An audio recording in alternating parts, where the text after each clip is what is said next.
equivalent. So the three statements, let me remind you, were one was the statement that higher homologies of your coherent sheaf twisted by L hat dual is equal to 0 for every I greater than 0. So here L is sufficiently ample line bundle on A hat, and then L hat is the vector bundle on A that you get by doing the Fourier-Mukai transform.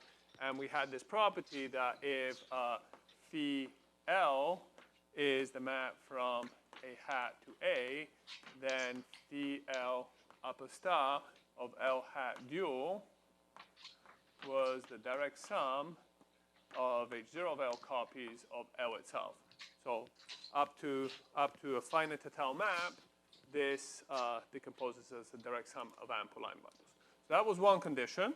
The second condition was that the Fourier-Mukai transform of the derived dual of this coherent sheaf is actually a sheaf, and it lives in degree G.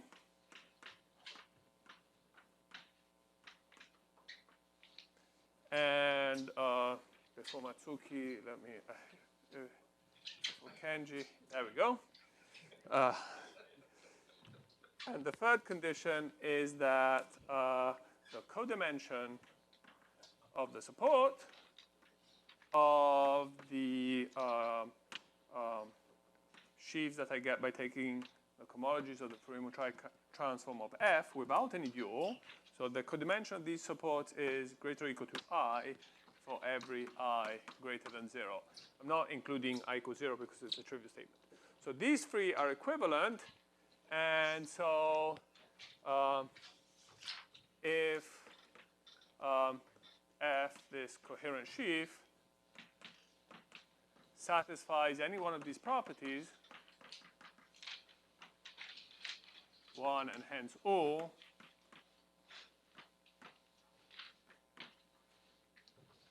of these properties,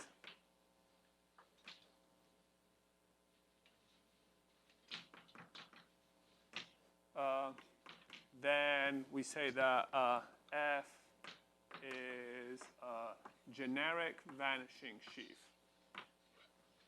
So just write GV, it's just short for generic vanishing.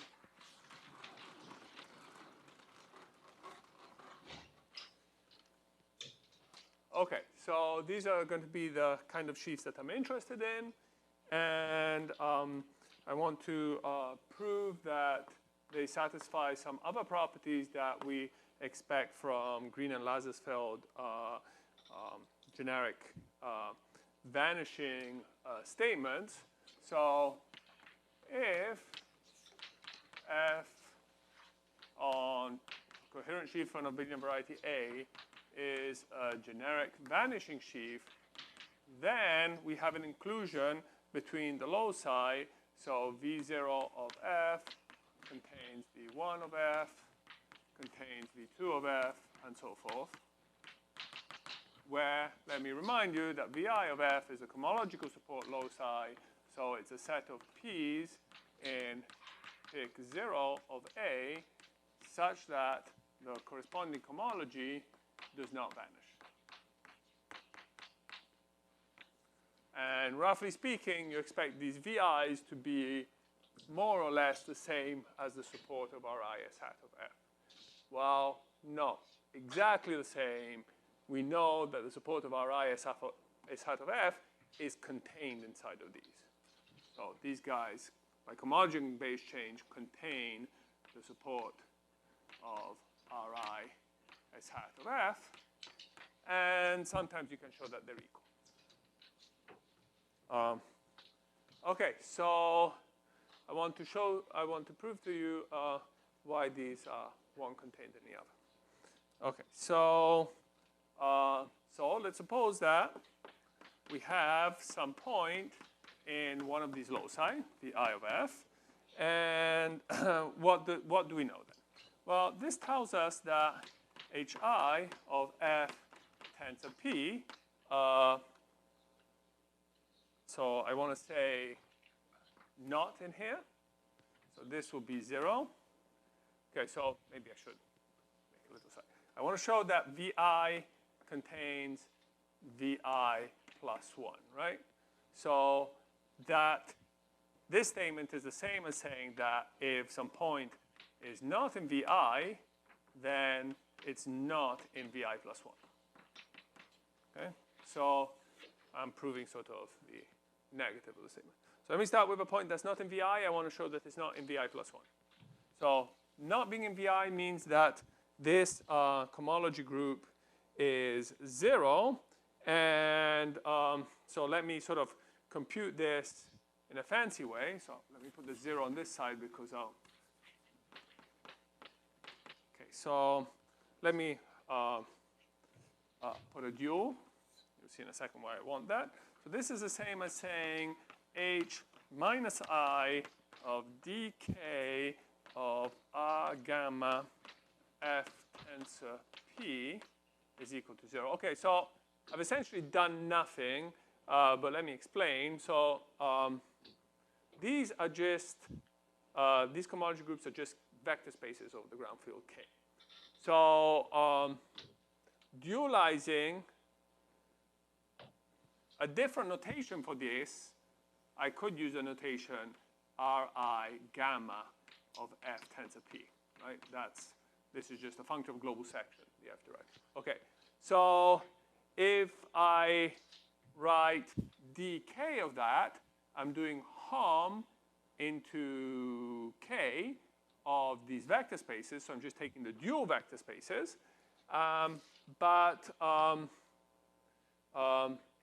When I write gamma this way, so this guy here is a complex where in degree 0, it's 0 gamma, in degree 1, it's 1 gamma. And just the maps, you can think of them as 0 maps, 2 gamma, and so on. So when I dualize it, taking the dual, I'll get 0 gamma dual, 0 map into 1 gamma dual, and so on. And then, so if I wanted to pick out the ith cohomology, all these maps are 0, the ith cohomology of this complex, so the H minus ith cohomology will pick out Ri gamma dual. This will be in position minus I. So I don't know. This just seems like an extremely complicated way to write the dual of a vector space. But of course, the reason I've done it this way is that now I want to apply Grothendieck duality, and I want to do it in a way that I don't have to think about the shifts. So if I set it up this way, I won't have to think about the shifts. This is going to be the same as R minus I gamma of dA of F tensor P. So let's see, did I do it correctly? So I want to switch the derived on K with the push forward. And Grothendieck duality tells me that then I need to put the derived on the ambient variety here, derived dual on A. And this H minus I, I'm just putting it together. I'm taking the minus I cohomology of this guy. So I just write that as R minus I gamma. And notice that this is just hom into O of K. So this is the same thing as dA of F tensor P dual. It's clear what I'm trying to do. I'm trying to relate it somehow to this dA of F here. Okay, so I have vanishing of, okay, so this is a complex, and I have vanishing of cohomology of this complex. So I claim that by cohomology and base change, this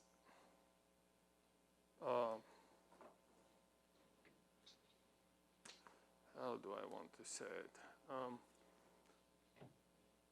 Yes, so in particular, this,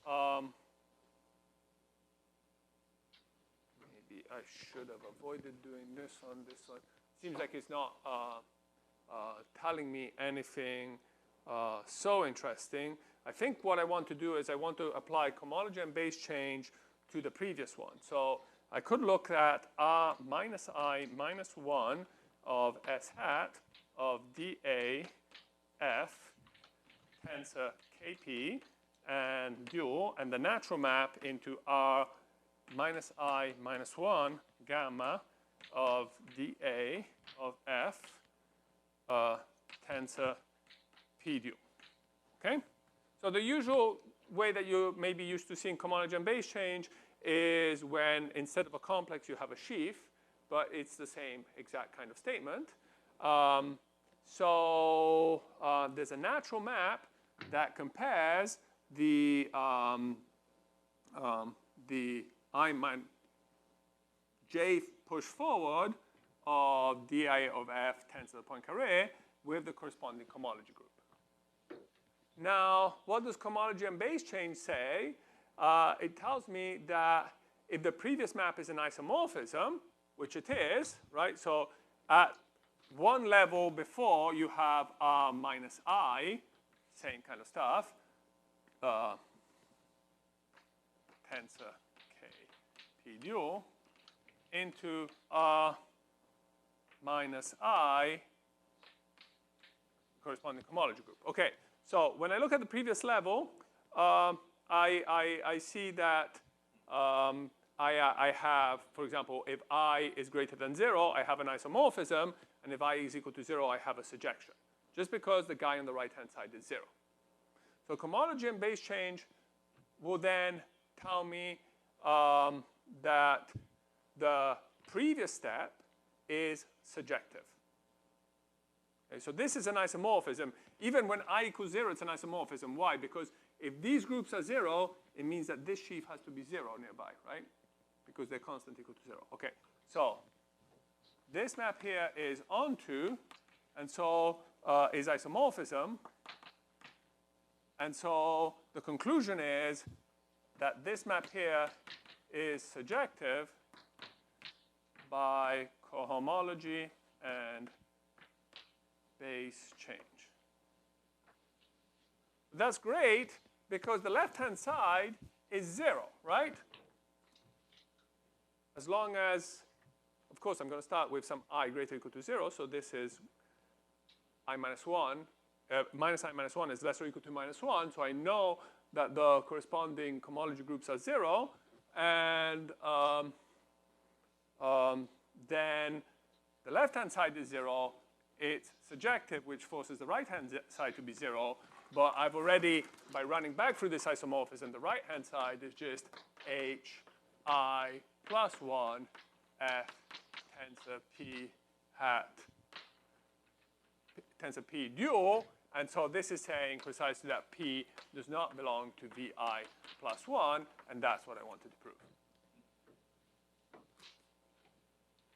So if you say it right, all you're using is the fact that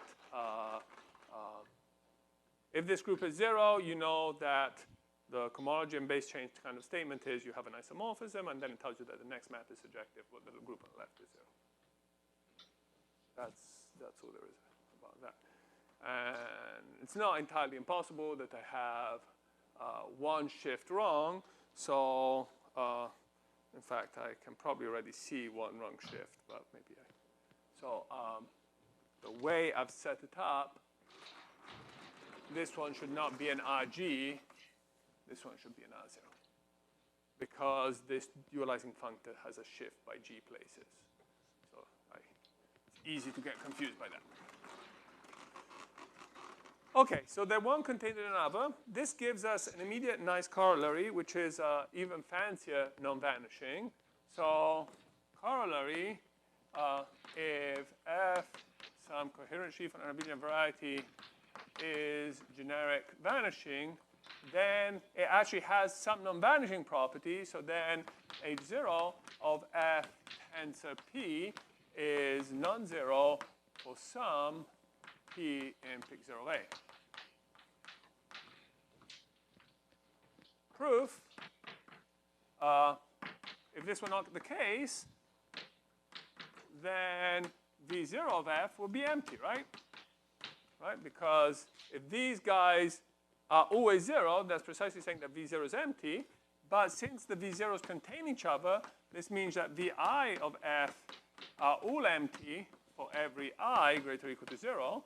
And this means that f is the zero sheaf, right? Because you see this, by cohomology and base change, this immediately tells you that Rs of f is equal to 0. So f is -1 a upper star R S hat f shifted by g. If this guy is 0, then f has to be 0. Right? So that's sort of very, very useful and strong non-vanishing results.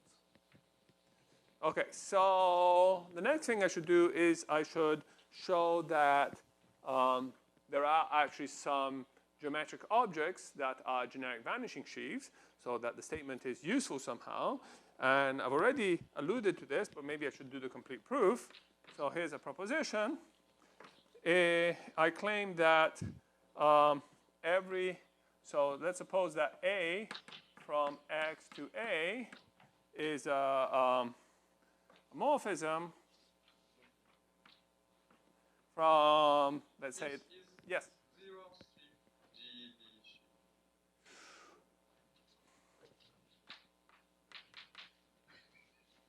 Yes.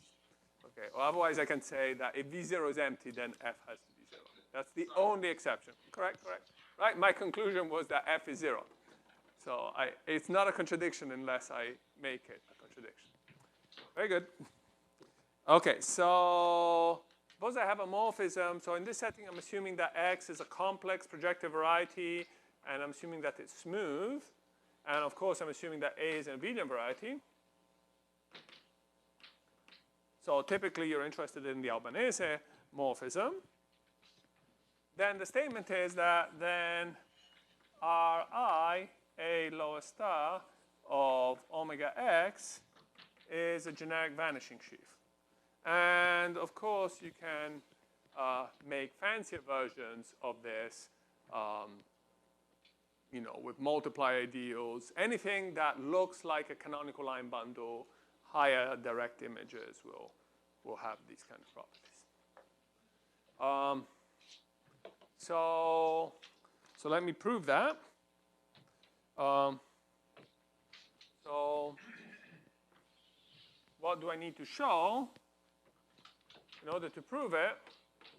What I really want is that when I compute higher cohomology of I, A lower star of omega x, tensor L hat dual, this should be 0 for every I greater than 0 and L sufficiently ample. And in fact, sorry? J, yes. You should forget about L sufficiently ample because if you can prove it for L sufficient, it's going to hold for L sufficiently ample if and only if it holds for all L, actually. So one can show that. I don't want to show that. So in practice, I can only show this kind of statement if I can show it for all L. So I'm never going to worry about is L sufficiently ample. I'm just going to show it for all L ample. Is it a fact? Yeah, it's a fact. But so the proof of that fact is essentially the same as the proof of showing that this codimension statement implies the top one, right? Because this codimension statement is independent of L, right? So if the top one is equivalent to the bottom one, then it's for any L. Sufficiently ample, I guess, but it's really independent of L. It's the same kind of proof. Okay, so how do you prove it? Well, you look at the following diagram. So you have map from X to A that we called A. Now we have the natural map from A hat to A given by the isogeny determined by L. So remember, this sends a point Y to translation by Y applied to L tensor L dual, or maybe the L dual is on the other side. Something along these lines. It doesn't matter what it's exactly. So this is something in pig 0 of A hat, which you identify with A. So you think of this as belonging to pig 0 of A hat, so A dual dual, and you identify with it. Okay, so now you can take the fiber product. Let's say X hat be the fiber product. Let's denote by A hat the induced morphism, and then we have another morphism here.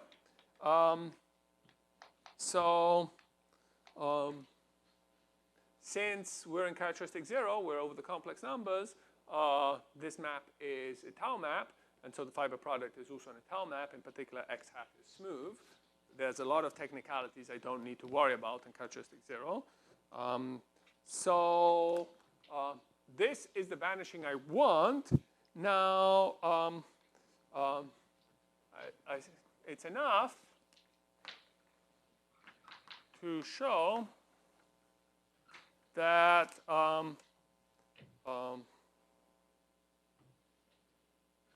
higher homologies of Ri A hat lower star omega X hat tensor phi L upper star L hat dual is equal to 0. So why is that? Well, so the claim is that this is going to be a direct summand of that one, right? So why? The map is finite, and so I would like to compute, how should I put it? Let's compute phi L lower star of Ri A lower star omega X hat tensor phi L upper star L hat dual. Okay, so I claim that this is the same as Ri A hat lower star omega X tensor L hat dual tensor phi L lower star of O of A hat. Okay, so clearly I must be using the projection formula. So this would follow by the projection formula as soon as you realize that omega X hat is just the pullback of omega X. So the main point here is to observe that omega X hat is actually the relative canonical bundle, and it is just given by, well, I'm going to have to give this map a name, psi maybe. Psi upper star of omega X, and so this is an easy exercise to check. Okay, there are no higher direct images because the map is finite, so that means that this cohomology group decomposes as a direct sum, right? So this guy here has a summand, which is O of A. So there's a natural inclusion, which is split. And in fact, this is, if you want to, it's a direct sum of topologically trivial line bundles on A. Which topologically trivial line bundles? They're the ones which are in the kernel of the map from pig 0 of A to A hat of the pullback map. So of phi L upper star. Right? So in characteristic 0, the kernel is a finite, reduced, a nice finite subgroup of A, and this is just a direct sum of line bundles. Right? And so if I prove this vanishing, not only am I proving this vanishing, but I'm also proving this vanishing tensored by any one of these topologically trivial line bundles. Okay. I must say, R-I-A. Second one. That must be correct. Sorry. Yeah, well, you have good eyesight. Okay. Okay. Suki is guaranteeing that there's no other typos. Okay, so I want to show that one, but you see now this guy here, I must have written it somewhere. So this group here, this guy here is a direct sum of copies of L, H0 of L of them. So this group here is, in fact, a direct sum of H0 of L copies of Hj Ri a hat low star omega x hat tensor L. And each one of these is 0 bipolar vanishing.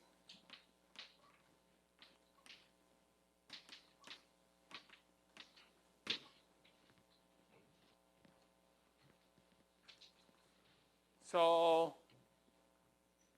we're saying that Kolar vanishing implies that each one of these sheaves is a generic vanishing sheaf. And so by formal argument on an abelian variety, it satisfies any of those three properties, and those three properties are correct analogs of Green and Lazarsfeld generic vanishing. Okay, so it takes a bit of staring at these to convince yourself that they're the correct analog of Green and Lazarsfeld vanishing. Here's one of the reasons. One statement that I haven't showed you is the codimension statement. So let me do that next.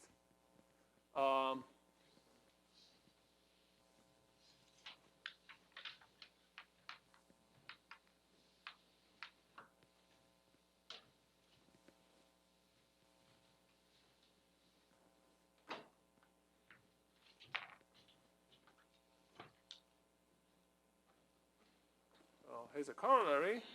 So we have A from X to A, just as before. Then I claim that the codimension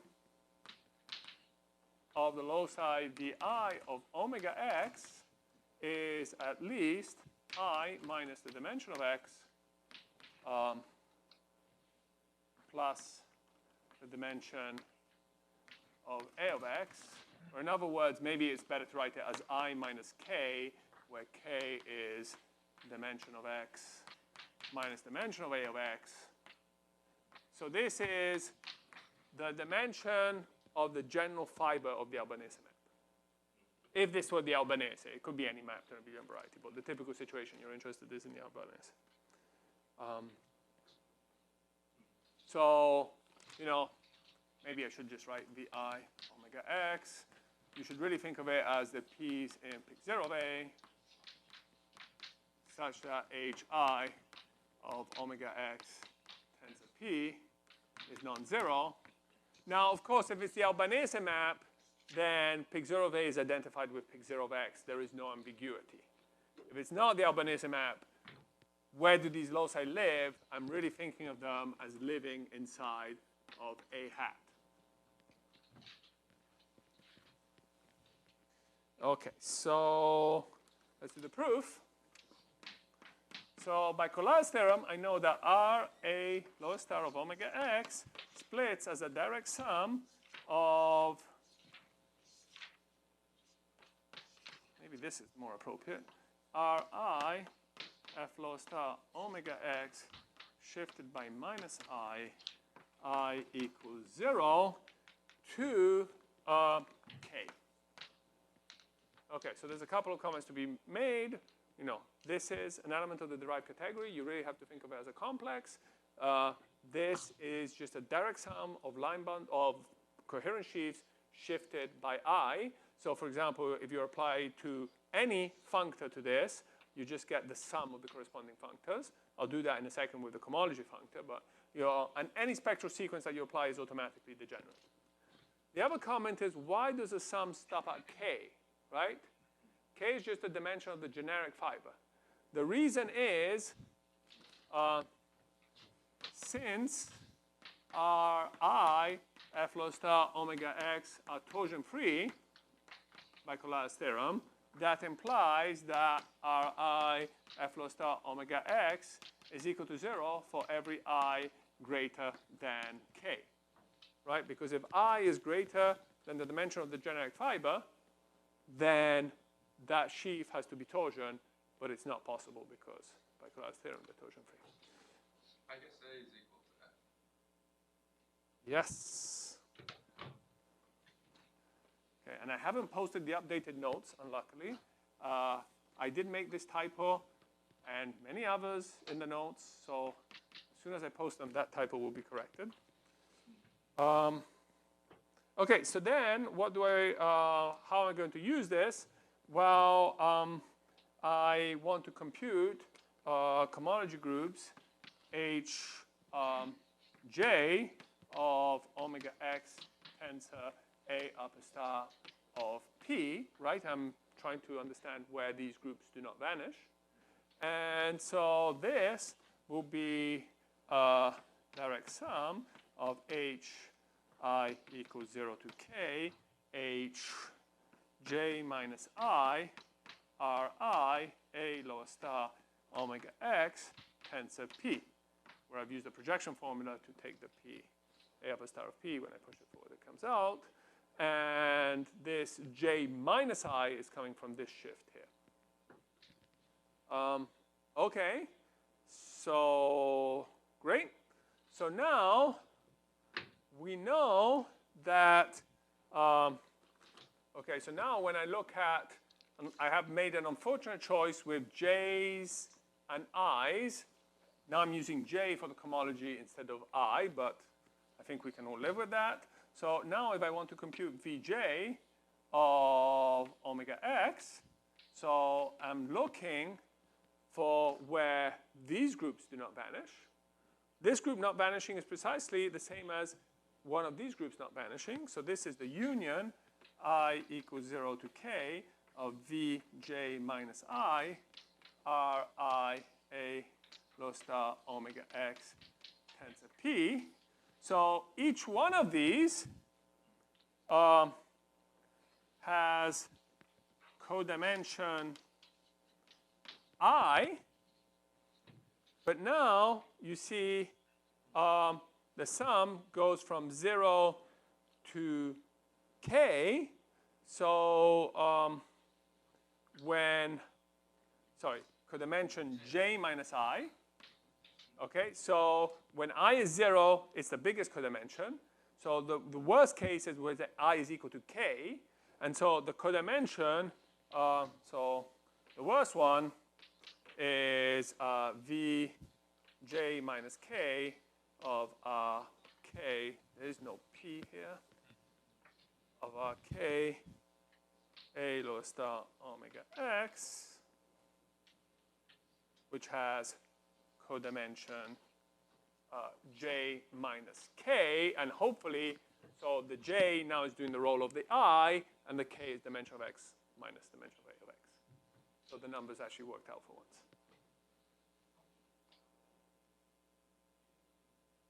Right, so the codimension of this guy is the smallest codimension of these guys, and the smallest one is J minus k. Okay.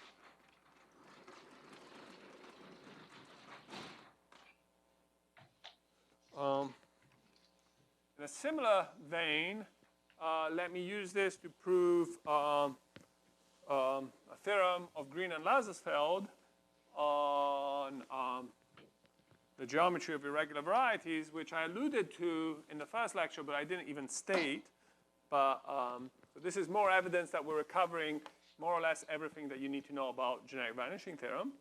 So this theorem is due to Green and Lazarsfeld.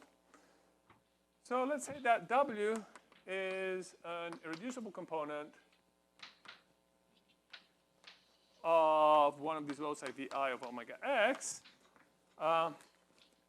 Then there exists a surjective morphism from x to some variety y. So y is a variety of maximal Albanese dimension such that the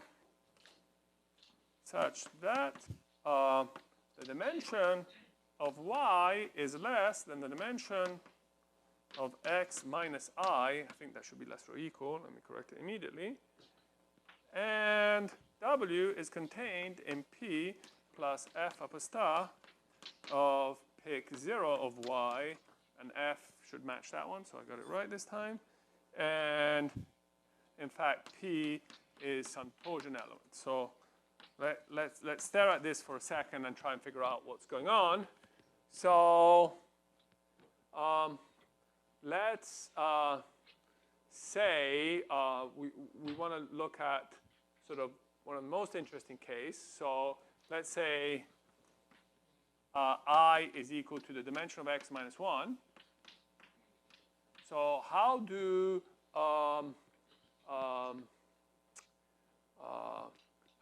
components of v dimension of x minus 1 arise? Well, they arise from morphisms from x to y, where y has maximum abelian dimension, and the dimension, so that would say that the dimension of y is going to be less or equal to dimension of x minus dimension of x minus 1, 1. So components of v dimension of x minus 1, they naturally appear from curves. Components of v n minus 2 will naturally come from surfaces, and so on. Right? So for a curve, of course, you know, saying that it's of maximum abelian dimension is just saying that the curve is not P1. Big tau is... Oh, big tau is the set of torsion elements in big 0. Right. So... And is it equal? W is equal to P plus delta first term equals 0y? No, not necessarily. It's contained in that. I'll do the proof now so we can check. If I'm wrong, it'll be equal to. So this does not prove W is a translation of subtorus. No, this does not prove it. It's suspicious, but no. Yeah, and so you're picking up on something. I have not proven that if F is a generic vanishing sheaf, then the cohomologically support loci are tori. And it's in fact not true. You need some other condition for that to be true. They have to, so the fact that they're tori really does come, well, so from Green and Lazarsfeld, that was really part of their statement about, you know, these loci containing the tangent space, so these loci being linear, and it used Hodge theory. But, you know, since what we're using is true for any generic vanishing sheaf, there's no reason to expect Hodge theory in there. But if it's a W is a reducible component of d I Wx, it is a subtorus, no? Oh, okay. So if I know that my generic vanishing sheaf is coming from a WX, then it will be a subtorus, for sure. Yes. So in fact, in that case, we really are expecting equality. I'm not going to prove it, but you are expecting equality. What I was saying in general is that for generic vanishing sheaves, so in this statement of the theorem, it is actually equality in this W included in P plus I do not know. Maybe I have to add some small specification. So, for example, that will be one of the next statement. If we know that this has codimension, some expected codimension. If the codimension is the right one, then you would have equality, for sure. But anyhow, I wanted to record that, you know, F, a generic vanishing sheaf, it does not imply that these loci are linear. It's certainly true in characteristic 0 when it's coming from these omega x's, and it's true in positive characteristic under mild hypothesis. You have to somehow assume that F is related to a canonical bundle. So if it's coming from a Cartier module and your abelian variety is not pathological, let's say it's ordinary, then they will also be torsion translate of abelian subvarieties. So there is a completely algebraic proof that was discovered by Pink and Rossler. So we'll get to that eventually. But just wanted to make sure that nobody expects that this is true. This is just not true. OK, so let's get back to the proof of this. Somehow I need to magically make a variety of maximum Albanese dimension appear. So what do we have?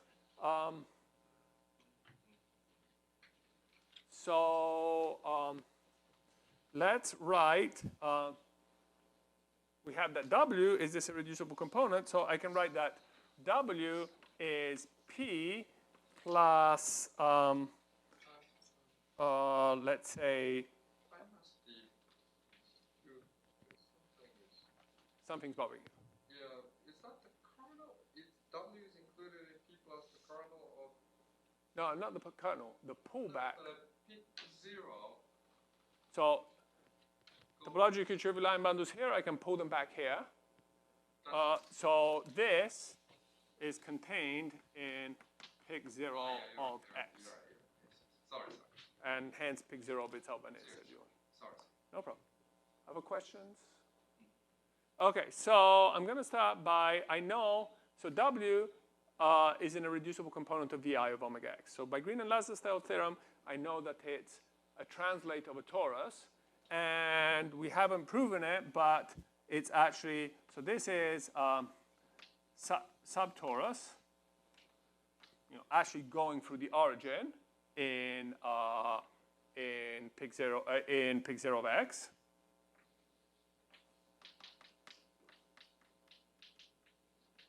And this is some torsion point. Wait, Chris, I'm confused. I thought you were proving Green-Lazar's-Feld theorem by using the notion of generic vanishing sheaf. Yes. But now you start using W is equal to P plus T. Oh. The statement of Green-Lazarus. Yes, I'm going to use that. I'm confused. So I'm using everything we know. So I'm going to use the fact that we know that this is a subtorus, and I'm going to use my generic vanishing statements. You could get around probably that this is a subtorus. You could take the minimum subtorus generated by W, probably. But I'd need to think about it for a second to make sure that I'm not saying. You're not proving Green-Lazarus. No. I'm proving this corollary of the result just using everything that we know so far. Okay, sorry. So I'm trying somehow from this component, I'm trying to get this map to appear. So I look at this component, I say, well, I have a subtorus of a hat. So this gives me a map from, let's say, A, which is just the Albanese variety of X, to let's call it S, which is just the abelian variety dual to this subtorus of pic 0. So if I have an inclusion, P contained in a hat, I just dualize this inclusion to get a surjective map from A to, let's call it S. Now we have a map from X to A, the Albanese map, and we can consider composition, and the natural thing to do is to take this time factorization. So let's call Y this time factorization, and this map will be F. Then this map is finite onto its image, in particular Y is of maximum Albanese dimension. And this map is, in fact, an algebraic fiber space. We can assume that F low star of X is equal to O of Y. So I could add that in the hypothesis, but just take this time factorization, it's always true. So it seems like a triviality, but there is something to prove. We want to prove that this dimension inequality. This statement here is trivial by construction because pic 0 of Y there's a natural map from pic 0 of S, which is T, into pic 0 of Y, so that's giving you this inclusion here, W inside here. So the only interesting thing to prove is actually this. And this statement is non-trivial, right? We looked at it in this example. If we're looking for a component of V n minus 1, then it actually has to come from a curve. So it's interesting.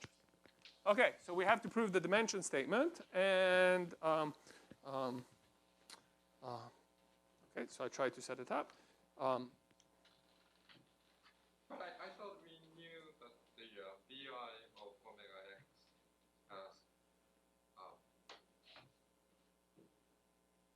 dimension is at least I, no? Right. Wasn't it Sure. part of the Green-Lazarus-Hill theorem? Yes. So, well, if it's of maximum Bernoulli dimension. Right. So, yeah. So this theorem will be clear if it's of maximum Bernoulli dimension, because in that case, the dimension of a V n minus 1 has to have codimension n minus 1.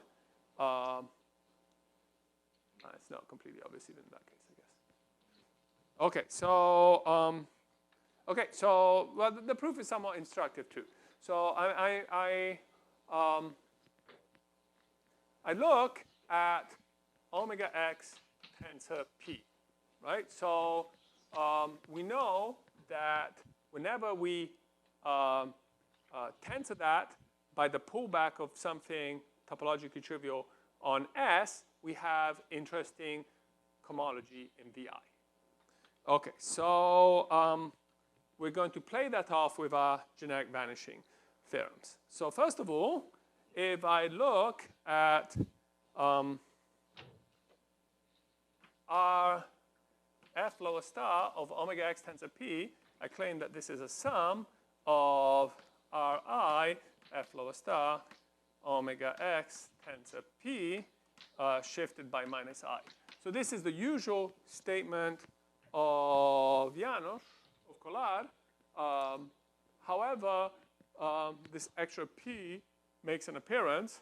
So that's why I assumed that P is a torsion element. That's why I'm using this stronger result of Simpson that tells us that P is a torsion element.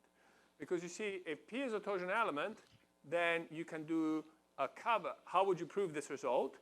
Well, you take a cover, a cyclic cover corresponding to this torsion element of X. So this guy is a direct summand of the push forward of the structure sheaf of the cyclic cover, and you'll just apply Collard's theorem to the cyclic cover. So there's an easy argument that says, that if P is torsion, topologically trivial line bundle, then this result holds. And you can prove it in general, but it's more complicated, and I don't think there's a result in the literature.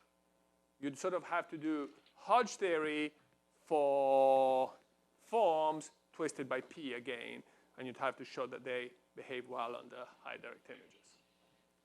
So it's more a question of convenience. Okay, so we have this. I'm sorry. Yes. I understand your argument when P is a torsion, but you were saying in general, blah blah blah. What Okay, so in general, Hodge theory works for any topologically trivial line bundle. Also, this is true for any topology. Yes, so you have some unitary local system. That's okay. Yeah. I just didn't know what you meant by general. Yeah. So I don't think it's anywhere in the literature. Well, probably by now it is, but when. So what you said was if P is a torsion, it's an easy argument. Yeah, and if P is non-torsion, you'd have to work harder. But this is true. That's what. Yes, it's still true, but you'd have to work harder. Okay, I just didn't know what your assumption was. Okay, so now here, let's give this other map a name. Let's maybe call it G. So now it's also easy to see that R K G lower star of R I, this is one of Collard's statements, is equal to 0 for every K greater than 0. So this map here is generically finite. And if you look at higher direct images, they would have to be torsion sheaves on S. And one of these results of Janos, a sort of slightly fancy, a relative version of the result that I already told you, tells you that these sheaves, in fact, have to be torsion-free. So they vanish for any K greater than 0 by torsion freeness. Okay, so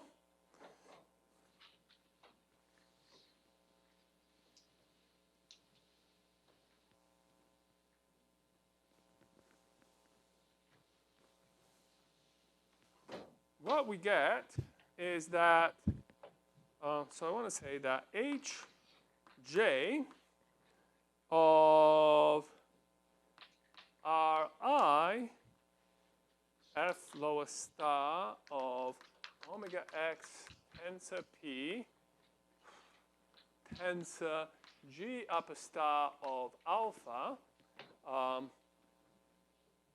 want to claim that this is equal to 0 for every j greater than 0 and general alpha in pick 0 of S.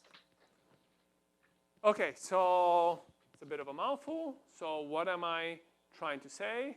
I'm trying to say these sheaves are generic vanishing sheaf. And so one of the statements is more precise than this.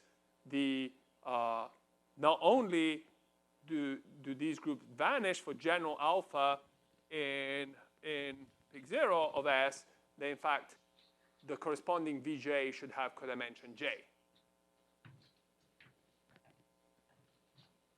So the reason why I wrote that down is in order to write in terms of generic vanishing sheaf, I should say that this is the same as Hj, G lower star, Ri, F lower star, omega x, tensor P, tensor alpha, and this guy here is my GV sheaf. Since this is a GV sheaf, it satisfies some generic vanishing condition. Okay, so then I know that if I look at J, and I'm doing the usual shift, I started looking at HIs, and by the way I wrote my spectral sequence, I'll call them HJ. So HJ of omega x tensor P tensor F upper star G upper star of alpha is equal to, okay, well, by this result, it has to be the sum of Hj minus I, Ri, F lower star, omega x tensor P, tensor G upper star of alpha, where this sum goes from I is equal to 0 to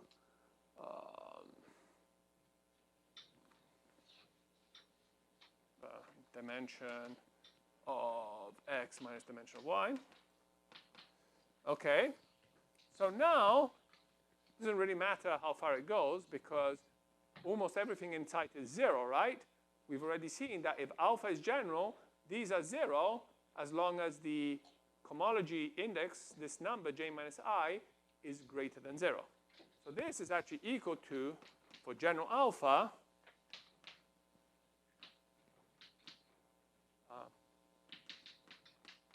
this is actually equal to H0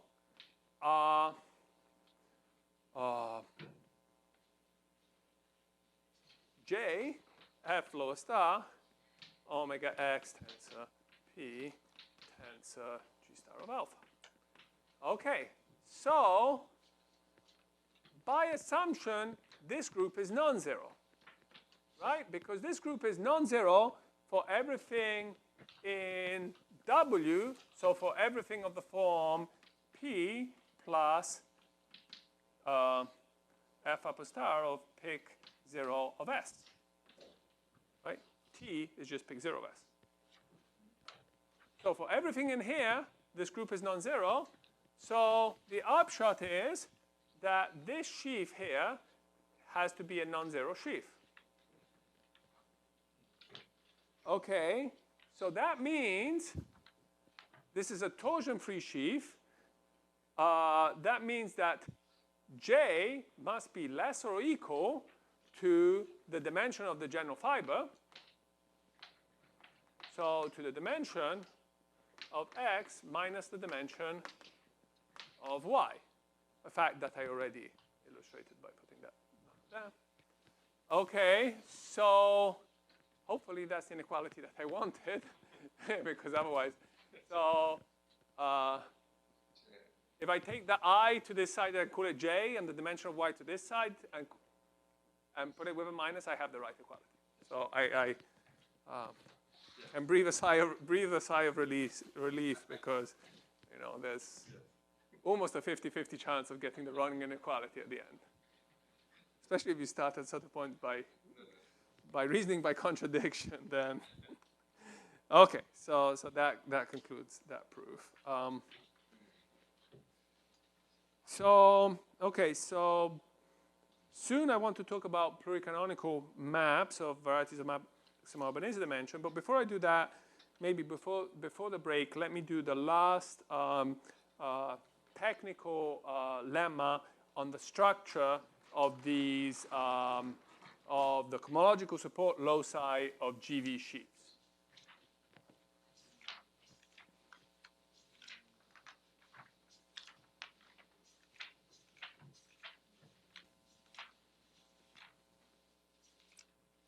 So we sort of already remarked that the Euler characteristic of F, if F is a generic vanishing sheaf, then the Euler characteristic of F is greater or equal to 0 for trivial reasons.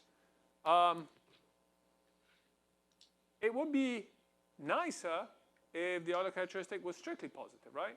So instead of having one cohomology group, H0 of F tensor P, which doesn't vanish, you'd have H0 of F tensor any P doesn't vanish. In particular, H0 of F doesn't vanish.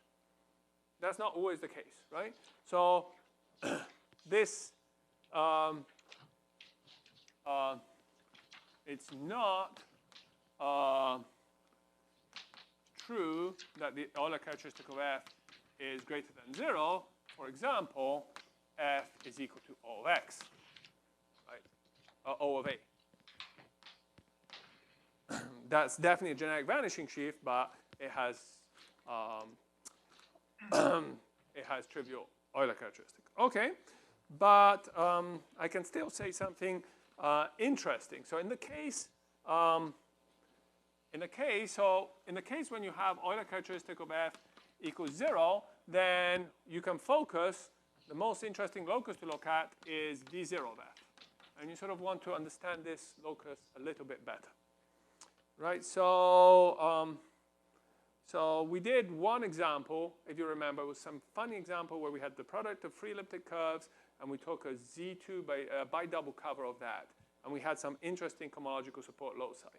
And we observed something about the codimension of the component of something in V0 was reflected in the fact that that component also existed in higher cohomology loci, in higher VI. So for example, this is an extreme example. If you look at 0 in a hat is the same as V0 of F. And so it has maximal codimension. And then the, so in particular, this is like 0 in a hat. It means it's non-empty. So what I'm trying to say is that if you have a point of very high codimension in V0, then it lives also in much higher cohomologies for F. Okay? So this is an extreme example. It has codimension G. It lives in VG as well. It should make you think of some kind of Koszul complex thingy duality, but okay. So what? Zero? Sorry? That's a theorem? I'm going to write it down. Okay, the proof is not too difficult, so I'll call it a proposition, but yes. So suppose that F is GV sheaf on coherent sheaf on abelian variety A, and Z is an irreducible component of V0 of F of codimension of Z inside of A hat equals to K, right? So these are contained in A hat, and let's assume that the codimension of Z is K. It's only interesting if K is positive, otherwise it's going to be an empty statement. Then I claim that Z is also a component of Vk of F. Okay? So that's exactly like in this situation. It's a component of V0 of codimension G, then it's a component of VG. Do we have the same, like similar statement for VI of F, or? No. So only for 0? Yes, yes. I don't know if there's any intelligent statement for the VI. Just a stupid statement. VIF codimension is K, then Z lives in I plus K. Nah, I don't know off the top of my head. Sorry. No problem. Stupid. Similar statement. Sorry. No problem at all. Okay, and notice that Z is certainly not contained in VK plus 1 of F, because components of VK plus 1 of F have codimension at least K plus 1.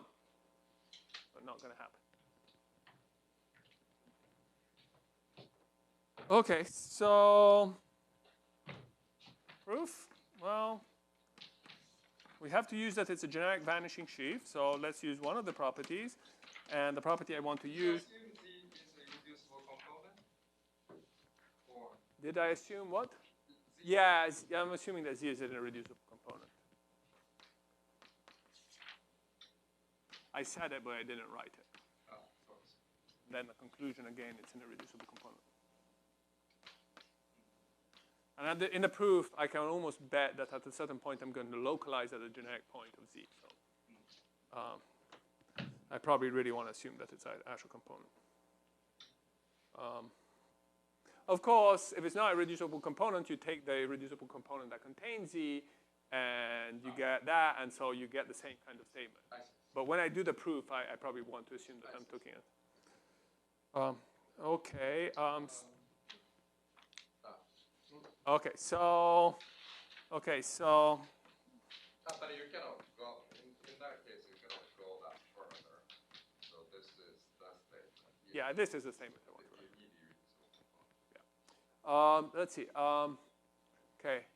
Whenever I write this, I'm always slightly concerned that I'm off by a shift. Okay, so maybe when I write it like this, it's supposed to be a 0. You know, so just like for one example here, right? So what's going on? If F is O of A, dA of O of A is just O of A, and then S hat of O of A is the same. We computed that. It's G S hat O of A minus G.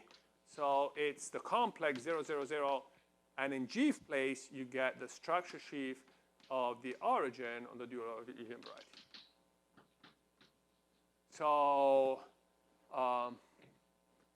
that's why I tend to put a G there. Now, I got this wrong, right? Because this is the derived dual. In order for Grothendieck duality, for it to work well functorially, there should be a shift here. So this should be OA. Now, there's a 50-50 chance I got the shift right. It's plus or minus. It's to the left or to the right. I believe it's to the left. So then, so this has been shifted G places to the left. When I do this, everything that I have in my picture is shifted G places to the left. So this is a G minus G. That's in position 0.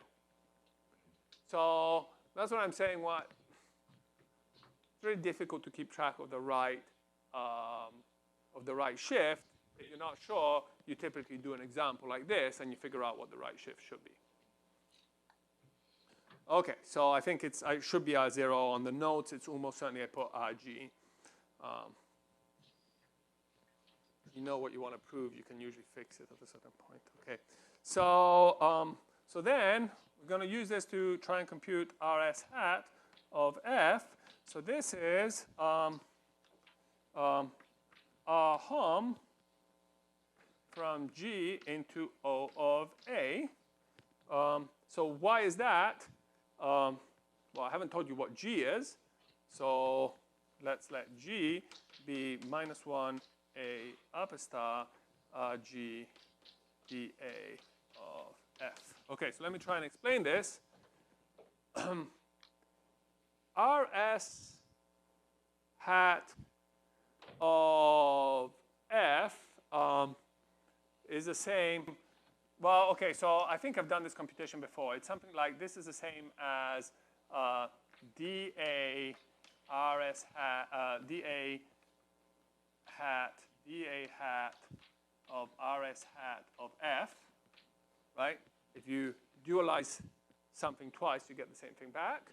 But then this is the same as dA hat RS hat of dA of F, where now I know that I'm off by a -1A upper star, and I know that I'm off by a shift by G, but I don't remember exactly where to put it. So the -1, I could put it on both sides. It's going to work out. But the shift by G plus or minus G, I'll almost certainly get that wrong.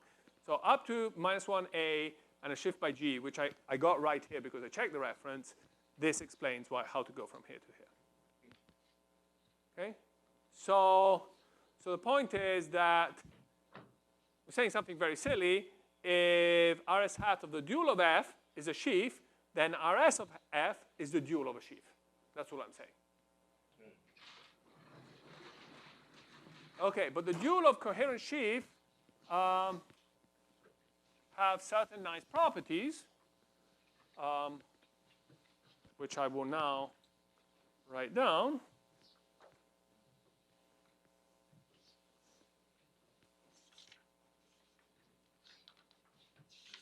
So I claim that, so in particular, Ri S hat of F is equal to X I G O of A for every I greater or equal to 0.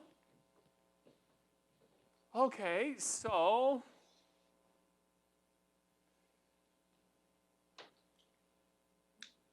what do I know? Well, okay, so maybe what I want to think about now, first of all, I want to say I'm going to localize at eta z the generic point of z.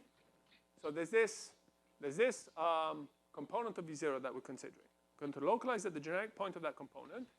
Then once I do that, I know that by cohomology and base change, I know that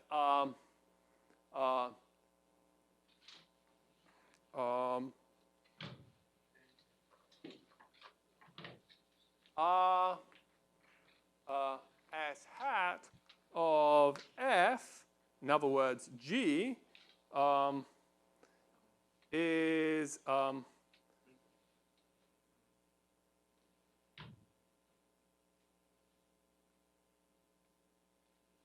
want to figure out which one of these has to be supported along Z. Is that OA hat? X, I, G, OA hat? Let's see. Yes, it has to be, right? Because Ri, that has to be, and That's yes, dA hat of that guy, correct. Thank you. Okay, so now I want to I'd like to say that everything. So RS hat dA of F is supported, and RS hat of F, both of these are supported on Z. Okay, so for this guy, it's a sheaf, so it's clear what I mean by supported on Z, right? This guy is a complex, so by supported on Z, I mean that the support of each one of the cohomologies is contained in G. And the reason for this is that by cohomology and base change, we know that they are supported inside the loci Vi of F, and all of the loci Vi of F are contained in V0 of F, and once I localize at the generic point of Z, I can assume that this is actually Z. So everything inside, the only place where they cannot be non-zero is inside of Z. So maybe not on, in, somewhere in Z. Okay, so now,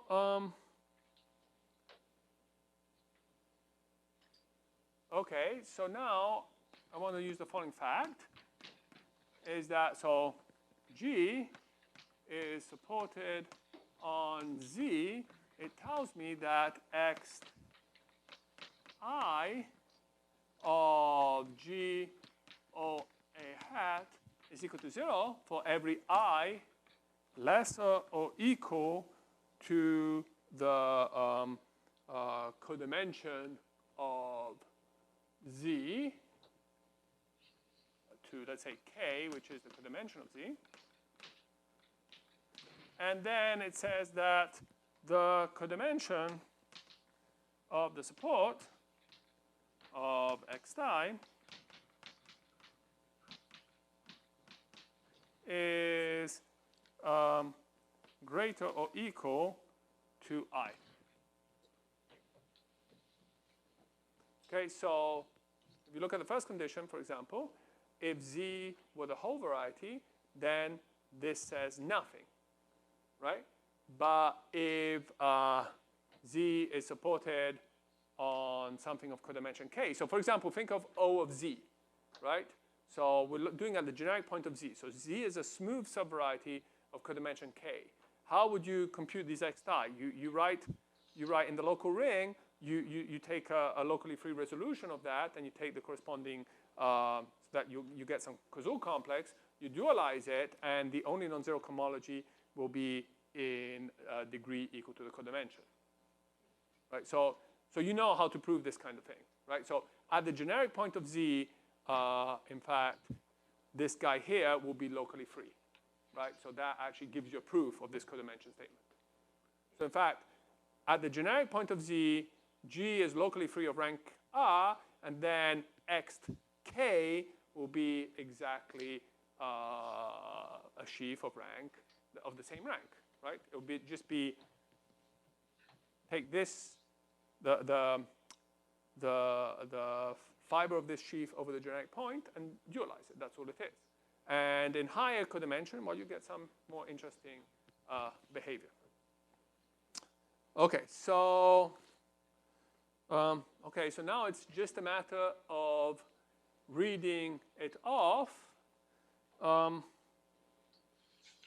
So this tells me, okay.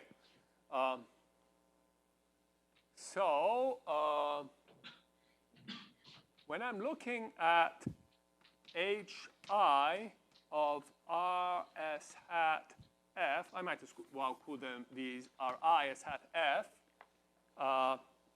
tensor eta z. Okay, look at these guys. What do I get? I'm getting 0 in degrees between 0 and k minus 1. Then I'm getting possibly something interesting in degree k. And then I have to be getting 0 everywhere else, right? Because the support has codimension at least z, at least the degree I, and so if I is greater than k, it won't see the generic point. Okay, so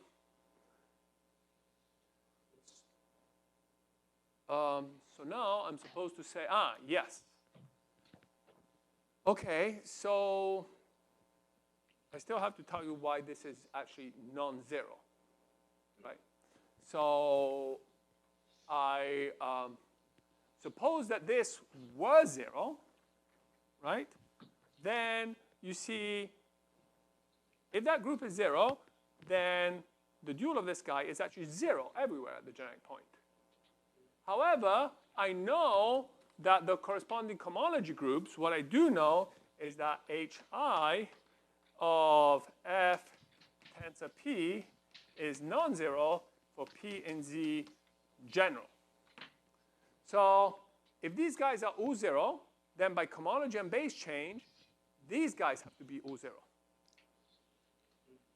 Okay, so if this guy were equal to 0, that would tell me that hi of f tensor p is equal to 0 for every I for every I, and here it's an HK, which is probably what you were.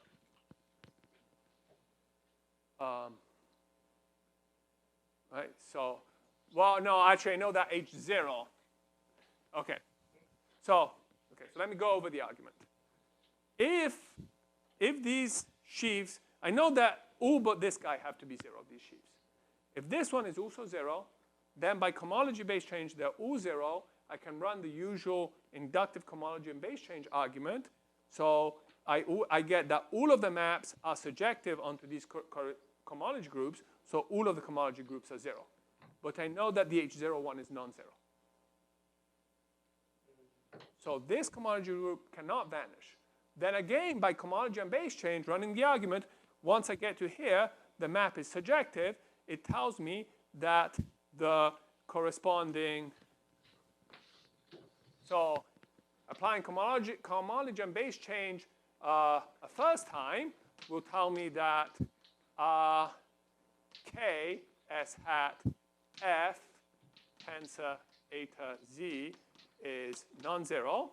Applying cohomology and base change a second time will now tell me that the map from RK S hat F tensor P, where P is a general point on Z,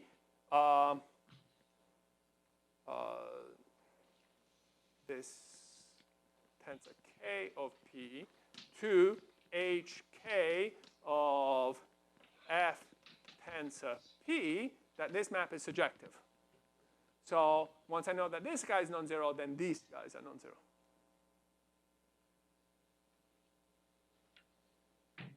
Actually, it's an isomorphism, right? The previous one is 0, so this one is an isomorphism. It's not enough that it's surjective, clearly.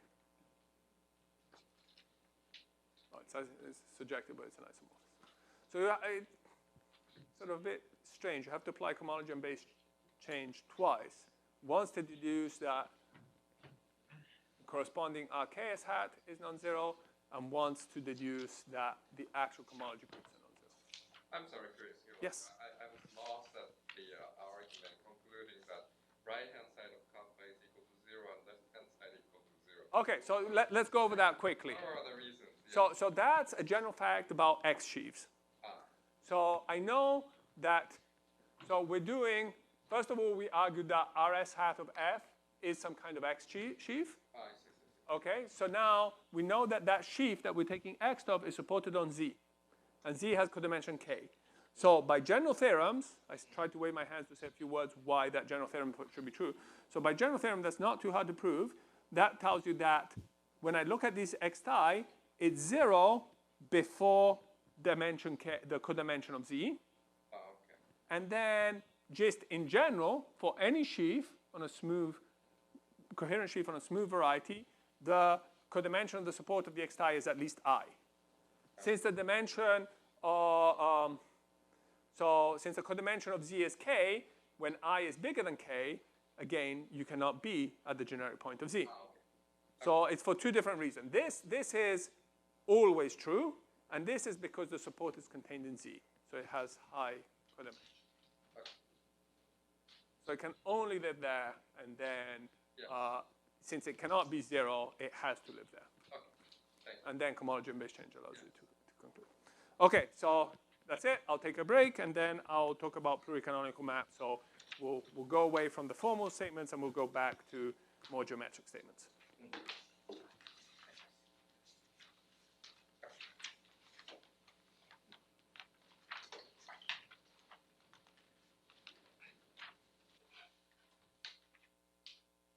Okay, so the next topic I want to talk about is pluricanonical maps.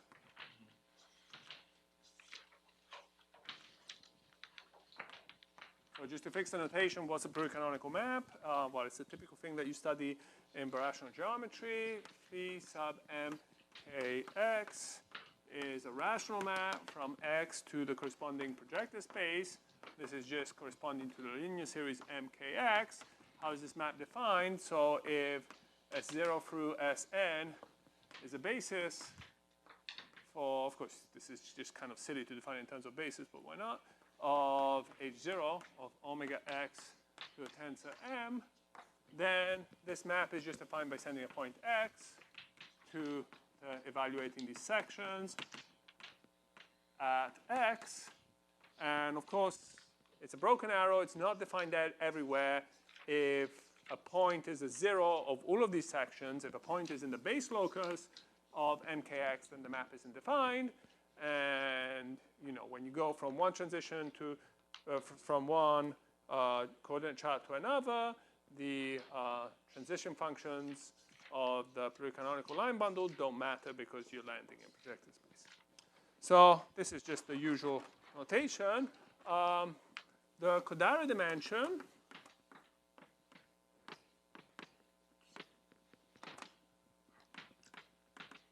is the maximum of the dimensions of phi mkx of x, assuming that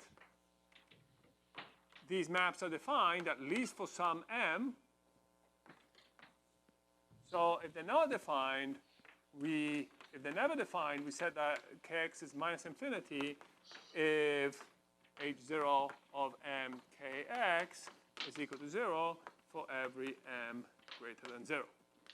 Okay, so the typical situation that you have in mind is if the dimension of x is equal to 1, then the Kodara dimension of x is minus infinity or 0 or 1 according to the genus being 0. So if it's a rational curve, then the canonical has degree minus 2. These spaces are always empty, so the Kodara dimension is minus infinity. If it's an elliptic curve, then the Kodara dimension is 0. And if the genus is greater or equal to 2, then it's a curve of general type. So the Kodara dimension is 1.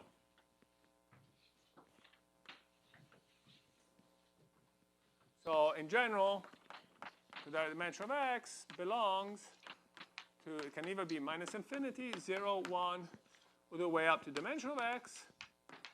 And if the Kodara dimension of x is the same as its dimension, then we say it's maximal. We say that x is of general type.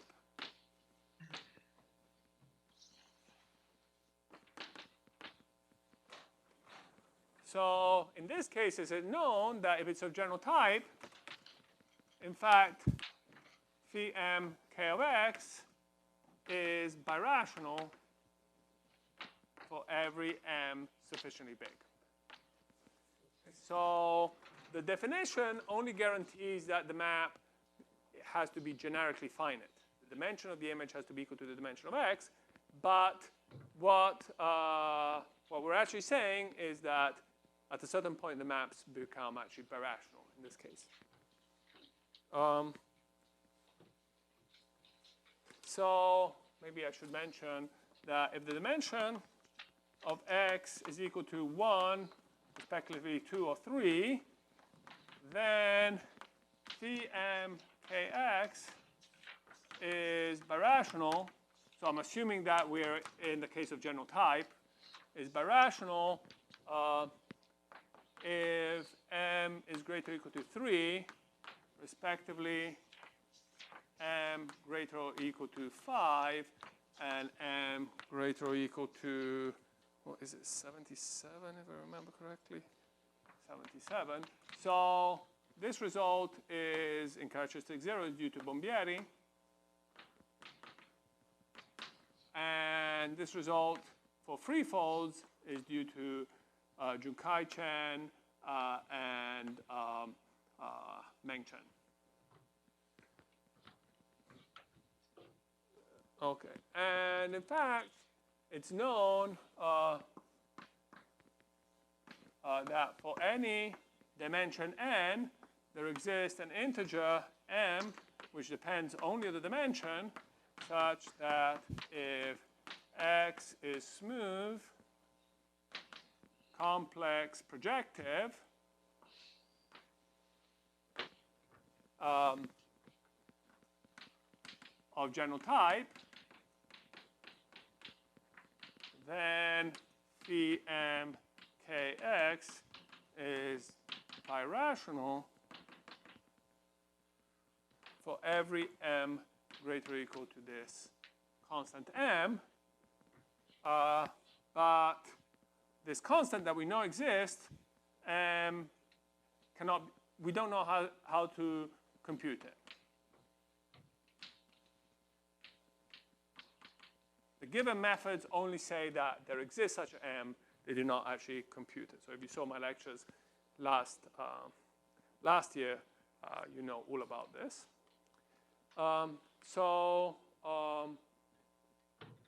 Right, so even in dimension 3, it's very hard to compute this. In high dimension, we know that such an integer exists, but we have no clue even how to compute it. So compare that to the theorem that I told you in the first lecture. So this is a theorem due to Lahoth, Jiang, and Tirabassi. So if X is a smooth complex projective variety of maximal Albanese dimension and general type,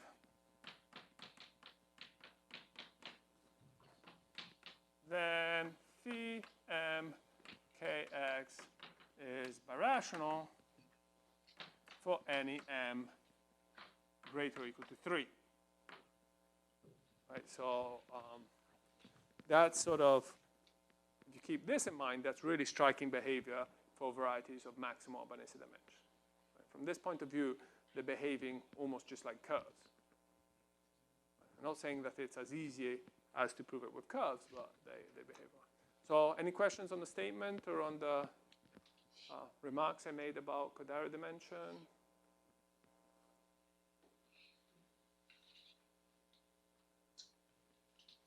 So I want to prove this theorem, but I want to prove it avoiding the really annoying technical details. So I want to give you an idea of the proof without doing, I want to give a complete proof, which gives you a very good idea even of that case, but avoids all the difficult technical details. So I will prove it. Prove this for m greater or equal to 6. So you'll see in the proof that the method works if the Euler characteristic of omega x, or beta maybe, of a low star of omega x, let's just say omega x is positive and m greater or equal to 3. So remember that by generic vanishing theorems, we know that the Euler characteristic of omega x for a variety of maximal Albanese dimension is greater or equal to 0. So in the case when the Euler characteristic is 0, we have some, you have to look carefully at the structure of V0 of omega x. And for example, you'll have to probably use that last result that I mentioned, which said something interesting about these loci. So you have to, it's a similar proof, but it's just more technical. Okay. So what I want to do is I want to somehow construct many pluricanonical sections in 6k. So I want to show that 6kx is birational. So I need to find many sections in here. So the first step should be to produce some sections, to use some of our non-vanishing results to produce some sections. So let's consider the following. I'm going to consider f to be a low star of omega x. So maybe I should say a from x to a is the Albanese morphism, which is generically finite onto its image. Now, I want to look at the coherent sheaf. F is a low star omega x tensor the asymptotic multiplier ideal sheaf of kx. Okay, so I don't remember if I defined what this ideal sheaf is. So I will explain it, but maybe let me first use the formal properties of this, give you a proof, and then I'll go over what this asymptotic multiplier ideal sheaf is and why certain formal property holds. So, okay, so first claim is that this is a non-zero sheaf, non-zero coherent sheaf on A. So why is that? Well, the map is generically finite. So on some open set, this is just a line bundle. On the complement of the support of this ideal sheaf, it's just a line bundle. And if you restrict that set further, this map is étale. So the push forward of a line bundle under an étale map is non-trivial. There's nothing to it. But remember, all of our non-vanishing criterions for generic vanishing sheaves require that the sheaf be non-trivial. Okay, so now the next thing I claim, and this I will prove later when I remind you what the definition of a symptotic multiply ideal sheaf is that hi of a lower star omega x squared tensor I k of x tensor p is equal to 0 for every I greater than 0 p in pick 0 of A. Okay, so this is, I'll go over the proof, but this is simply Nadel vanishing for asymptotic multiply ideal sheaves. But I'll go over the proof. So let me just write it as a claim. If you're familiar with multiply ideal sheaf, you say, sure, that's well known. Okay, so what does that tell us? If you grant the claim for the time being, all higher cohomology vanish. So that tells us that H0 of A lower star omega x squared tensor this ideal sheaf tensor P is non-zero for every P in pick 0 of A. Right? This is one of the criterion that we proved, right? So in fact, notice that these cohomology groups, they all have the same dimension, right? They're all equal to the Euler characteristic of A lower star blah, blah, blah tensor P, which is equal to the Euler characteristic without tensoring by the trivial line bundle if you want. Euler characteristic is always the same. So these H0s are invariant. The argument we gave was that if this number was 0, then all of the cohomology is 0, so the Fourier-Mukai transform of that sheaf is trivial. Right? So in other words, this vanishing is telling you that this is a generic vanishing sheaf, but even stronger than generic vanishing. Actually, all high cohomology vanish. Okay, so this is not the most sophisticated kind of non-vanishing that we've seen. Okay, so now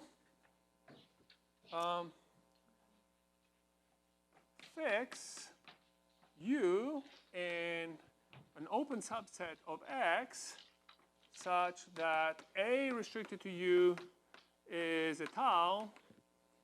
So throw away the exceptional locus, throw away the ramification locus, and let's also assume that this ideal sheaf restricted to U is trivial. So I'm going to... Sorry. Yes? The reason why you take omega x squared, could it be 3, 4, or you just want to have some small... Well, okay, if you... So, in general, I think the best way to answer that, and we'll use it in a second, in general, what you want to do is you want to take omega x to the m tensor I asymptotic of kx times m minus 1. Or more generally, omega dx twisted by a tensor ox d twisted by the asymptotic multiplier sheaf of d as long as d is big. Right, so sort of you play these two off together. And I'll make it precise. When I give you the proof, I'll show you how this works, how it just reduces to cover matter v big vanishing. Okay, so my d is always going to be n minus 1 kx. So it's going to be, I'm going to do it with 2 kx, with 4 kx, and maybe with 6 kx. Okay, so now I'm looking for sections in here that can separate 2 general points. So I'm going to restrict, where do I pick my 2 general points? Well, 2 general points means points in an open subset of X. I want a nice open subset. Let me throw away everywhere, every point where the map is not étale. And let me throw away everything where this ideal sheaf in O of U will be trivial in some open subset. Okay, so essentially, I'm not going to worry about the base locus of K of X, right?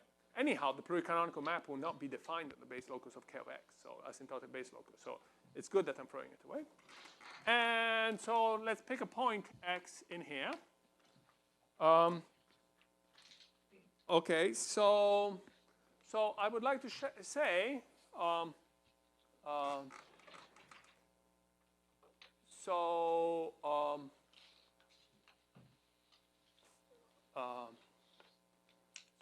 for general P, I may assume that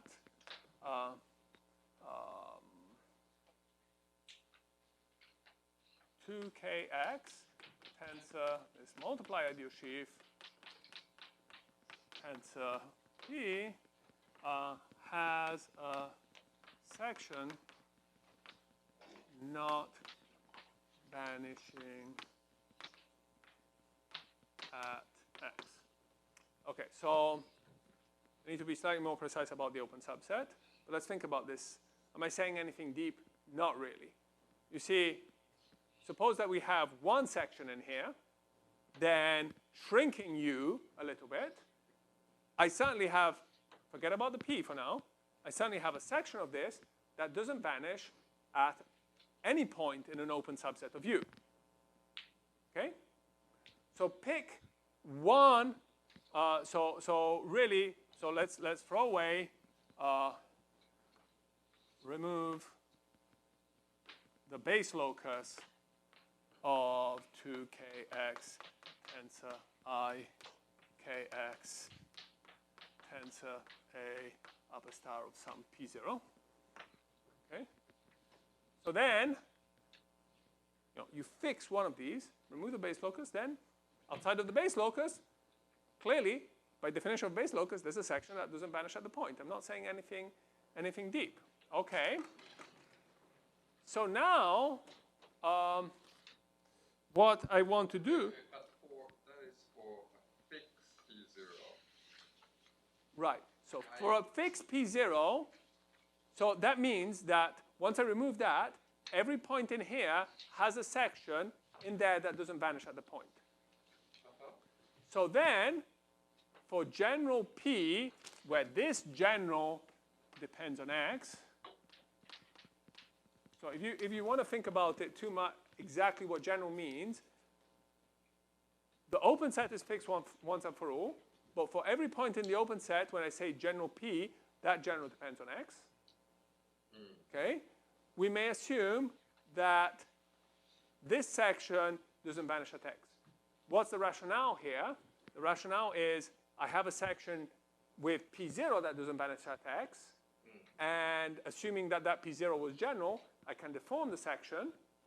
If it doesn't vanish at when P is equal to P0, it won't vanish for nearby P's.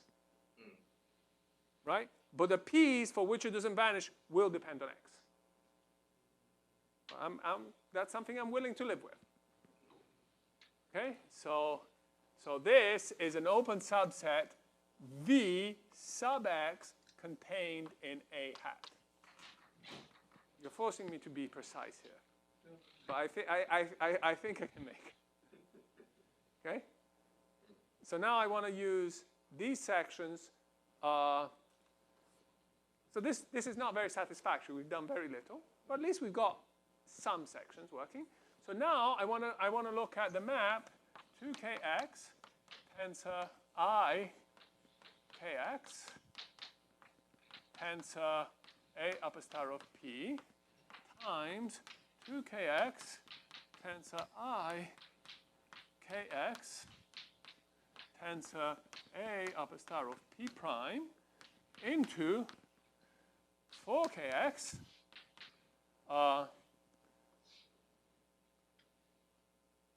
tensor A upper star p plus p prime. Okay? So, you know, the image of these sections will actually be sections in here that vanish along I kx squared. I'm not worrying about that too much yet. So I have in here one section, S sub p, which does not vanish at x. I have in here another section, S sub p prime, which doesn't vanish at x. So here, p and p prime are in V of x. So I get in here a section, the image of these two sections, let's just call it SP times SP prime, which doesn't vanish at x. Okay? Now, I'm allowing p and p prime to be in V of x. V of x is an open subset of a hat. So what's V of x plus V of x?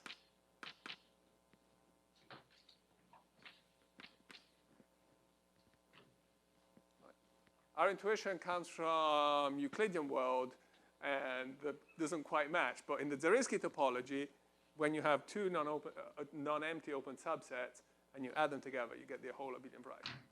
Think of your subset, it looks like, I don't know, product of two elliptic curves. You're taking out some factors like this, and then. Okay, so the upshot is that, okay, so we get a section 4kx plus a upper star q has a section not vanishing at x for any q in a hat. Now this is looking a bit better, right? So in particular, for q, the trivial one, 4kx has a section not vanishing at x. Okay, but now that's not what I really want to do, right? What do I need? What I need,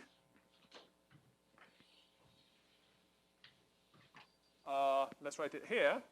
We need that for x and y in U, there exists a section T in 6kx such that T of x is equal to 0, T of y is, or non-zero, and T of y is equal to 0. Right?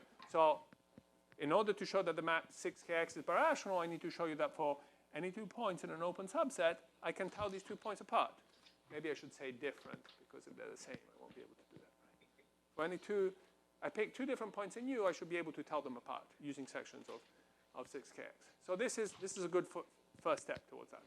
So now, let me go back here and think about this a second. So actually, the section that I've produced is a section in here. Really, it's tensor.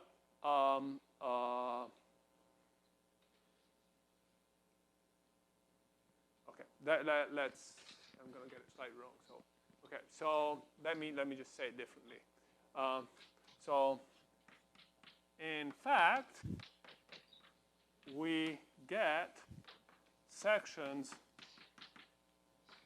That section that I produced is, in fact, it's a section of 4kx tensor the asymptotic multiply ideal of 3kx tensor a upper star of q. So why I really want to make this observation, because this is the kind of thing that gives rise to a generic vanishing sheaf, so I can use all the theory that I have. And so since I haven't really defined these asymptotic multiply ideals, I can't explain it yet, but let me at least say a couple of words. You see, the point is that this takes into account the asymptotic base locus. The asymptotic base locus is less restrictive than the actual base locus, possibly, right? It's only the same if, for example, the pluricanonical ring is generated in degree 3, then it will be the same. Otherwise, it will actually be smaller. So this asymptotic base locus, it's from the definition that I'll give you in a few minutes, we'll see that this is clearly contained in the base locus of 4kx. Just by definition, it follows immediately that it's contained in there. You mean 3kx? mkx, where m is greater or equal to 3. But I thought like this I of asymptotic. It's certainly true, yes. But this is easier to check. I haven't done it, right? But I claim that this is the case.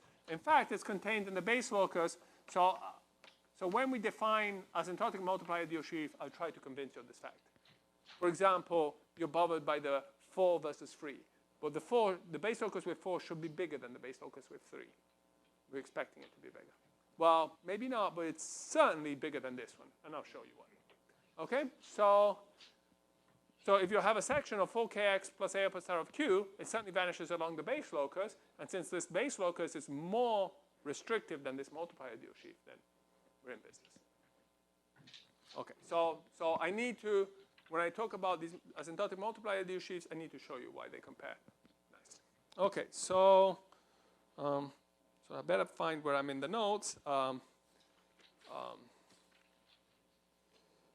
Yes. So now I want to look at the following short exact sequence. 0 to omega x to the 4th tensor the ideal sheaf of 3kx tensor the ideal of the point x goes to omega x to the 4th tensor the multiplier ideal sheaf of 3kx goes to evaluation at the point x goes to 0, and maybe I want to twist everywhere by the pullback of q.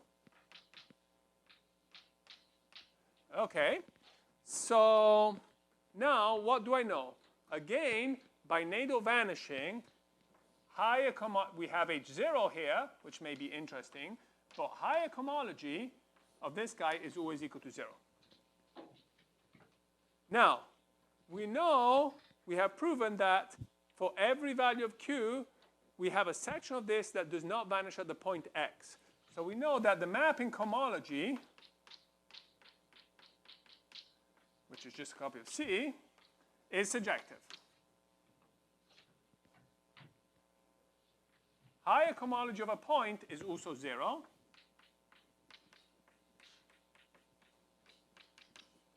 And so that tells me that higher homology of this fancy sheaf is 0 for every I greater than 0. So again, this is a generic vanishing sheaf. In fact, it's better than generic vanishing. All higher homology is 0, twisted by any q. It's a non-zero sheaf, clearly. And so we get sections in here too.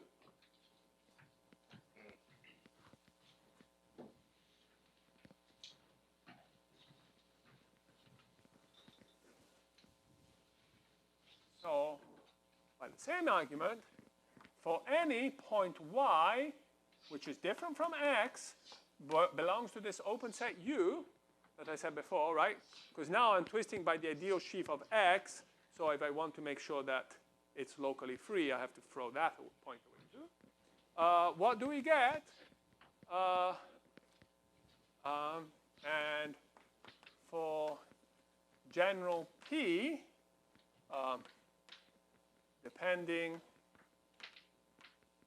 on y, there exists a section in H0 of 4kx tensor this asymptotic multiply ideal tensor Ix tensor A upper star of P such that S of Y is non-zero. Okay? And again, this is for general P, and the general P depends on Y. So now, what you have to do is you have to consider the map from 2kx tensor I of kx tensor A upper star P prime times 4kx tensor I of 3kx tensor I of x tensor A upper star of P into 6kx. So now you see here I can pick a section. Yeah, twist. Kx tensor A upper star P prime. Yeah. I'm after that one at the end, but it's going to work for all P's, in fact. So Yes. Arguing the same. P Prime plus P prime. Yes. Tensor. Arguing the same. I'm going to argue in the same way that since P and P prime belong to open subsets, then this actually covers the whole of A dual. And now in here I have a section S which belongs to the ideal of X, so I think of it as a section that vanishes at X, but it does not vanish at Y. And here I have a section, let's call it S prime, which does not vanish at Y. Y is a point in U, so for there exists an open subset of A hat depending on Y, such that I can construct such a section.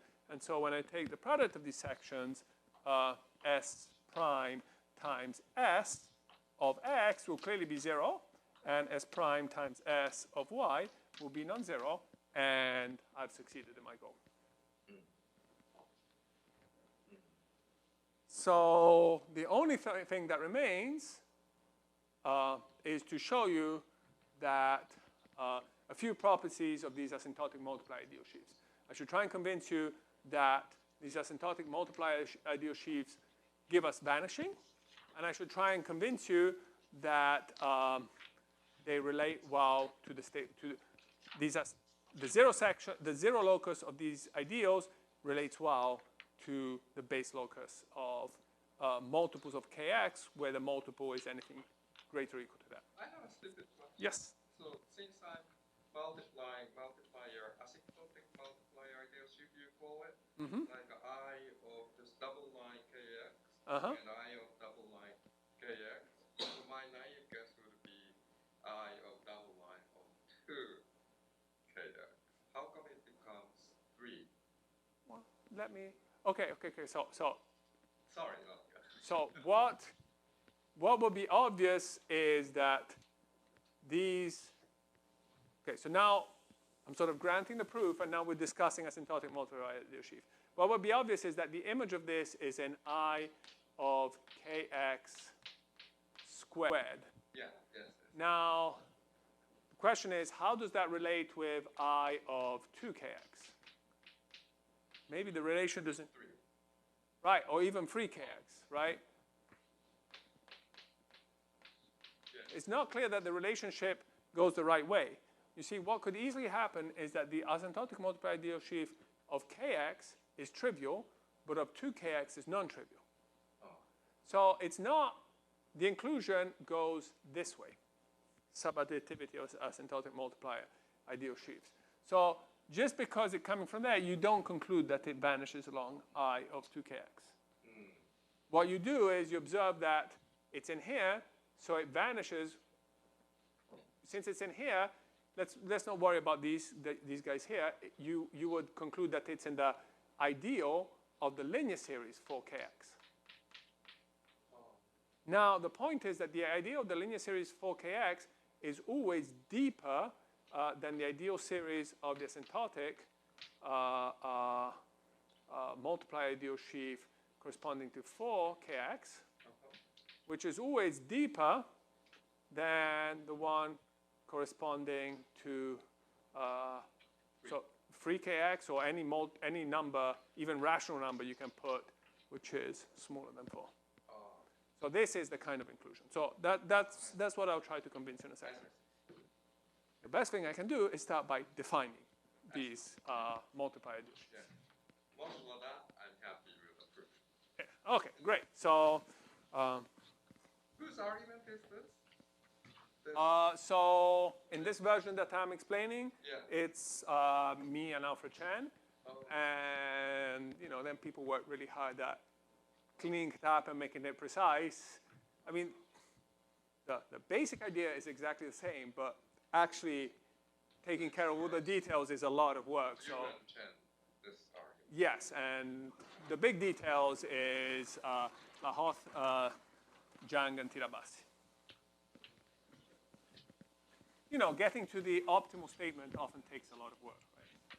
Yeah, no, but this, like finding, how should I say, this kind of function. Yeah. Okay, so let me try and define. I'm wondering what generality to do with it. Should I do it for mkx or should I do it for d? Okay, let me do it for d. D, which you're thinking as mkx, but could be something else. Then let me try and define, well, not try, let me just do it. Let me define the asymptotic multiply ideal sheaf of D. So how do you do this? Well, this. Chris, yes?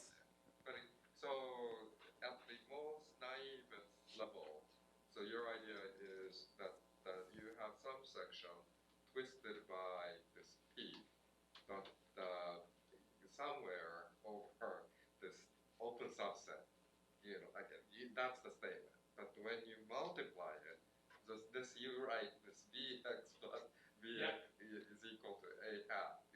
So that's the idea. That's a real, that's the kind of opinion, Definitely. So but then making it sharp is another matter. Yes. This is the point.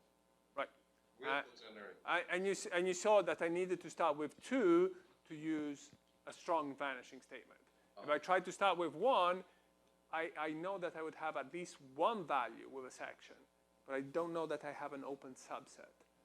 So if I don't have an open subset, then I have to look at, maybe I get some geometry. Maybe my variety is fibered over something, some other variety, and I need to look at that carefully. But we certainly don't do that. Okay, let's move on to multiply ideal sheaves. So that this is, if you don't remember it, it's useful to be reminded. It's a useful tool. Okay, so first of all, let me define the ideal sheaf of the linear series PD. So what does, well, this is a divisor on a smooth variety. Say this is a linear series, so how would you define this ideal?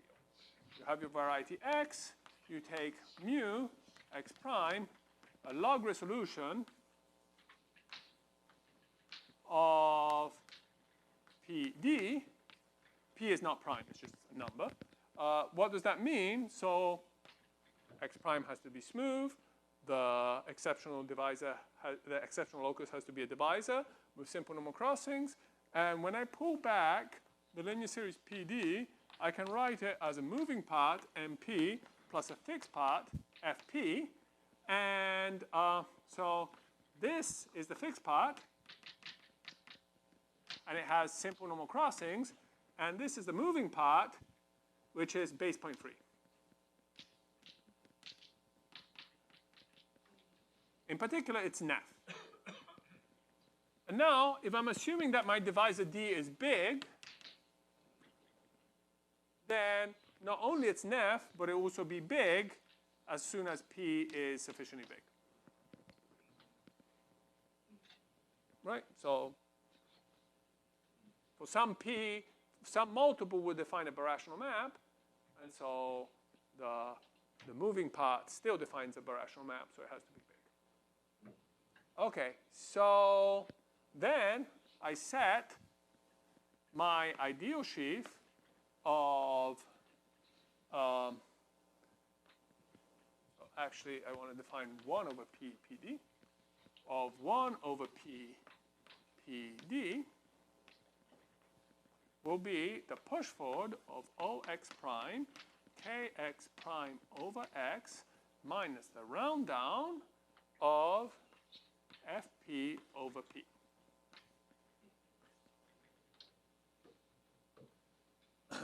So what is this multiply ideal sheaf doing?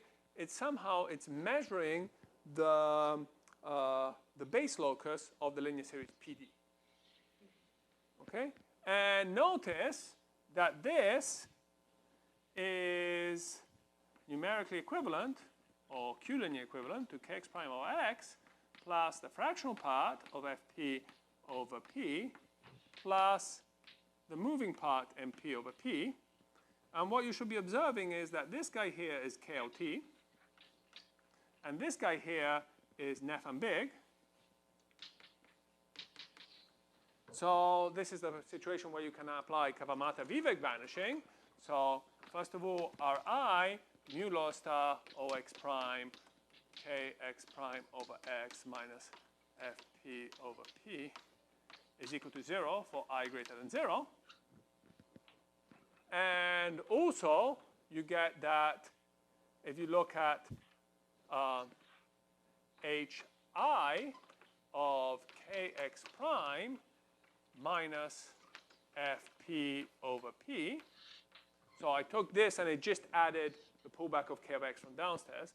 So this is 0, again by Kawamata-Vivek vanishing. But by vanishing of these high direct images, this is the same as Hi of Kx tensor the ideal of 1 over P PD.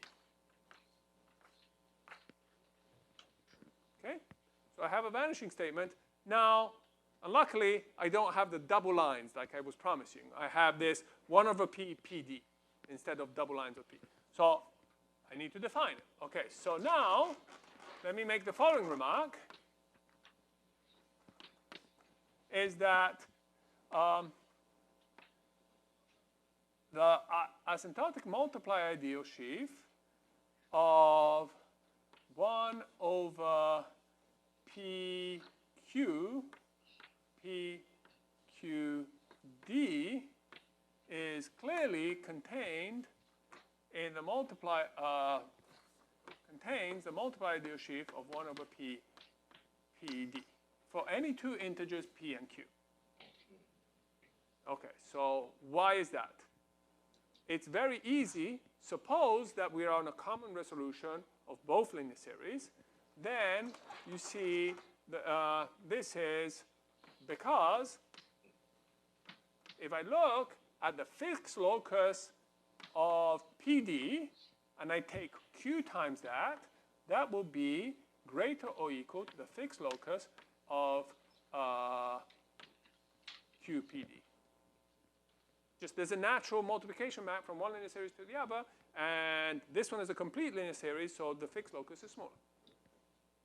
Well, then, when I push forward those two objects, I can compare them directly. There's nothing to it.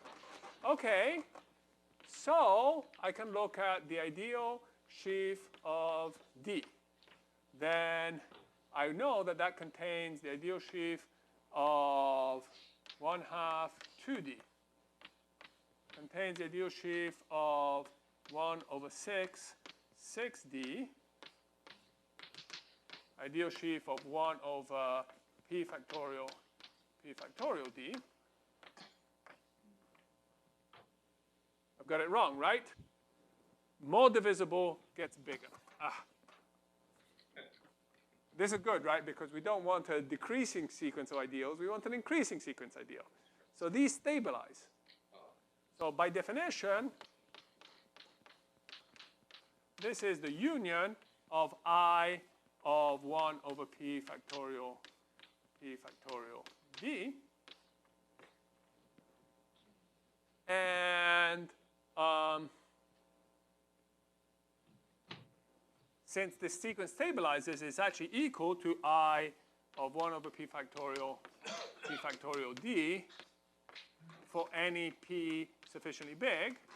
And if you think about it a little bit, you don't need the P factorial there, right? Because well, you have to sort of do this sort of zones lemma kind of argument, but it's okay. So that's how you define the asymptotic multiply ideal sheaf.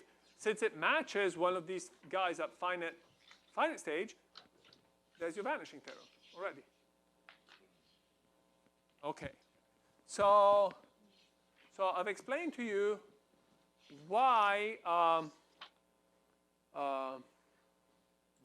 we have the vanishing that we need. I've explained to you what the definition is. The last thing that I should explain to you is, for example, why is the base locus of mkx greater or equal to the asymptotic multiply ideal sheaf of c kx for any c, well, when it's said this way, for any c less or equal to m. So what do I mean to say here? This is a base locus, this is an ideal. Yeah. If I want to compare them, I want to say that this, so if I look at the ideal corresponding to this base locus, so this is just where these sections vanish. Okay, so I want to say that this is deeper than that. In other words, I want to say that H0 mkx will be equal to H0 mkx tensor I c kx.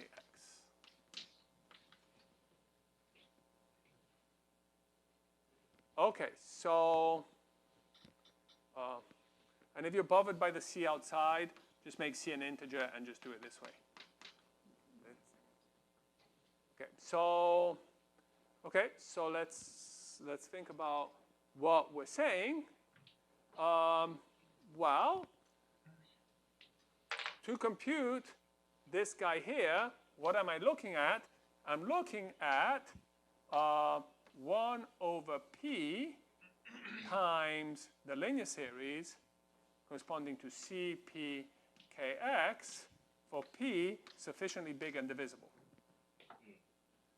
Here, for this guy here, I'm looking at the series m kx. So instead of dividing by p here, I'm going to multiply by p here.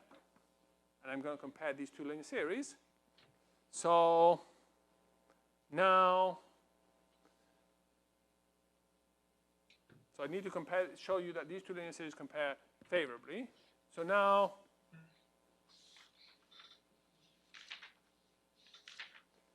yes. So now, the base locus of, so p times the base locus of mkx is greater or equal to the base locus of p mkx.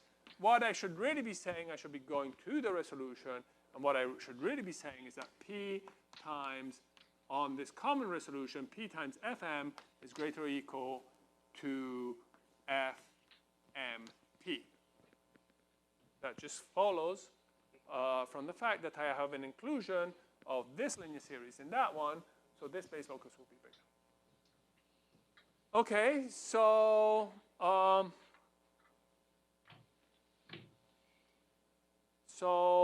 then you can think of this thing here as coming from, we want to write this as c over m.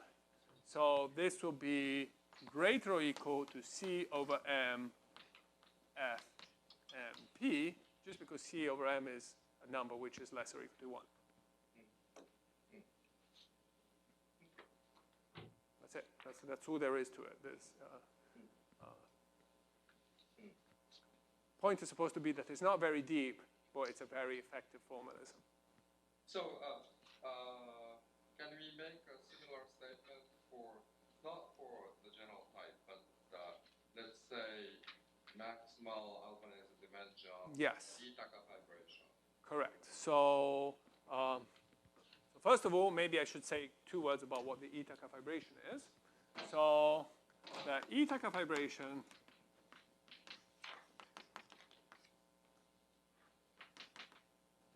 is no. That's okay.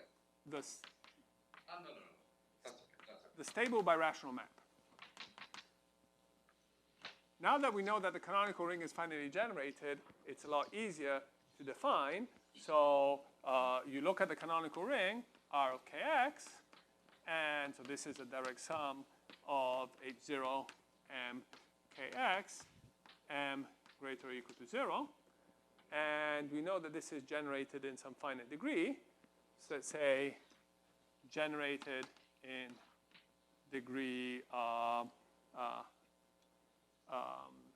m, 0. Then the eta vibration is the map from x to phi. It's not defined everywhere, I guess. Phi m0 kx of x. It has some nice properties. So you could resolve the indeterminacies of this map to make it into a morphism if you want. So let's write it. Let's resolve the indeterminacy. Let's call z the image. Let's write it this way. Then what are the properties? So dimension of z is equal to the codaric dimension of x. And if I look at the general fiber, then the codaric dimension of a general fiber is equal to 0. I think that's all the properties that you need to characterize. And it's surjective with connected fibers. I'm not going to write that. OK, so again, you can ask the question, well, OK, so you could be very aggressive and ask the question, can I predict in what degree this ring will be generated? The answer is no. But you can predict in what degree you can hope to predict in what degree the map becomes birational. So this is actually a deep question, the answer to which is not known in arbitrary dimension. So conjecture,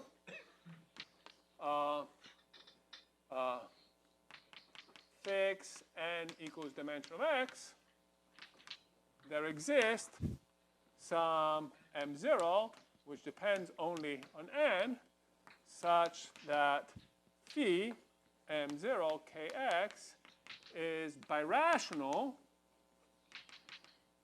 I stress birational, so I'm not claiming that it's the canonical ring is generated in that degree, birational to the eta vibration.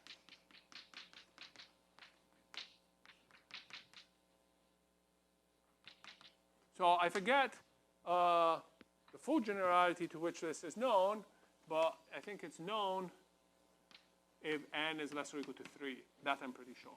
I don't know if it's true. In fact, I'm sure it's not known in general. So for example, answering this question would sort of like in dimension 4, the hardest case will probably be the case of codaric dimension 0. Can you say, so open, I think, dimension of x equals 4, codaric dimension of x equal to 0, what's the minimum m such that h0 of m kx is non-zero? I'm pretty sure this is open. Dimension 3, it was solved by Kawamata, but you have classification of terminal singularities. You can do Riemann-Roch kind of arguments, but the answer is something like, I don't know, 13 factorial or something like that.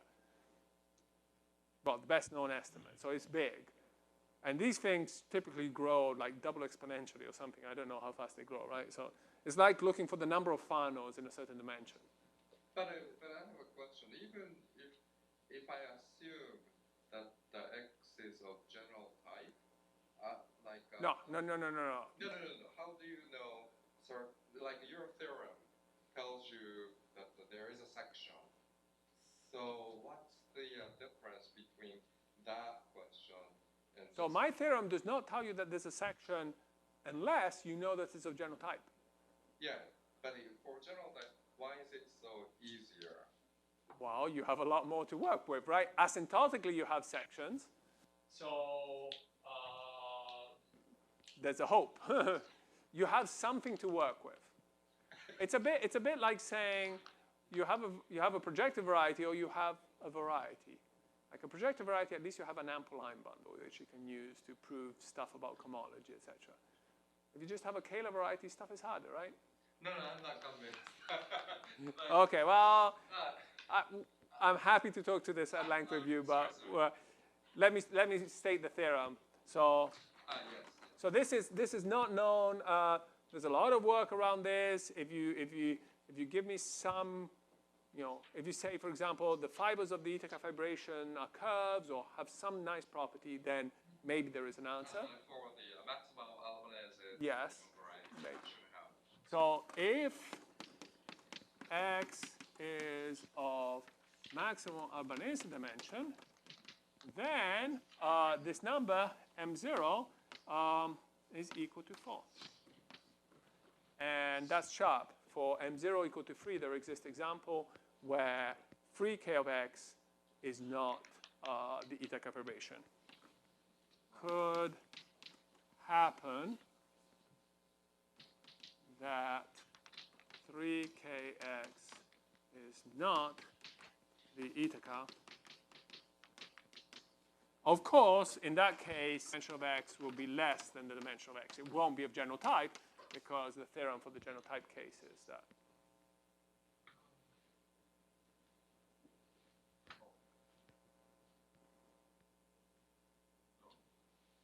And again, this is due to Lahoth, Jiang, and Tirabas. Is that the same argument? Same, but more work, yes. A similar argument. Your proof, like the argument you gave us, yes. will give us 6 at least.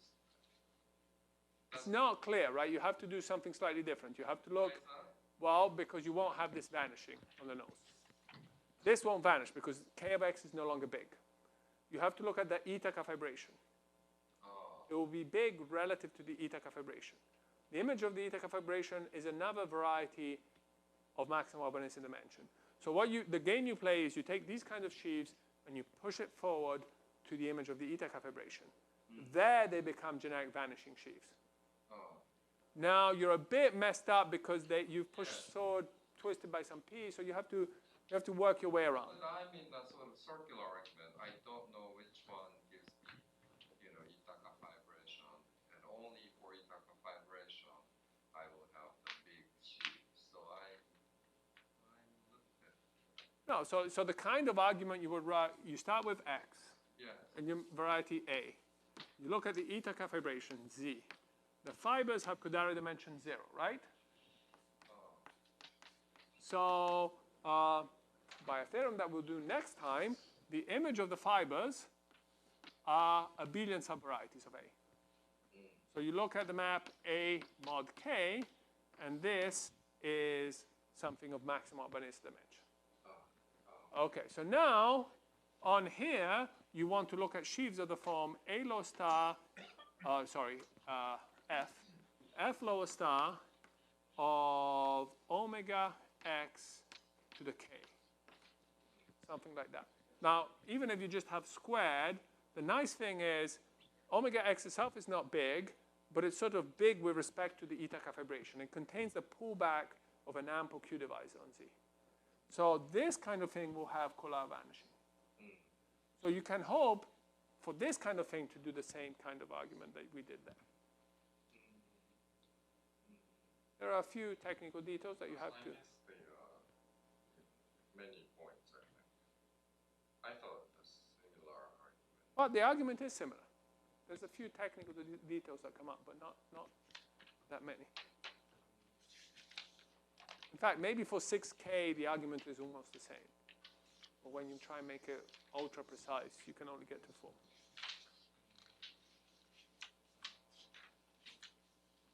It's quite similar. The only thing that doesn't work is you don't get vanishing of this on the nose.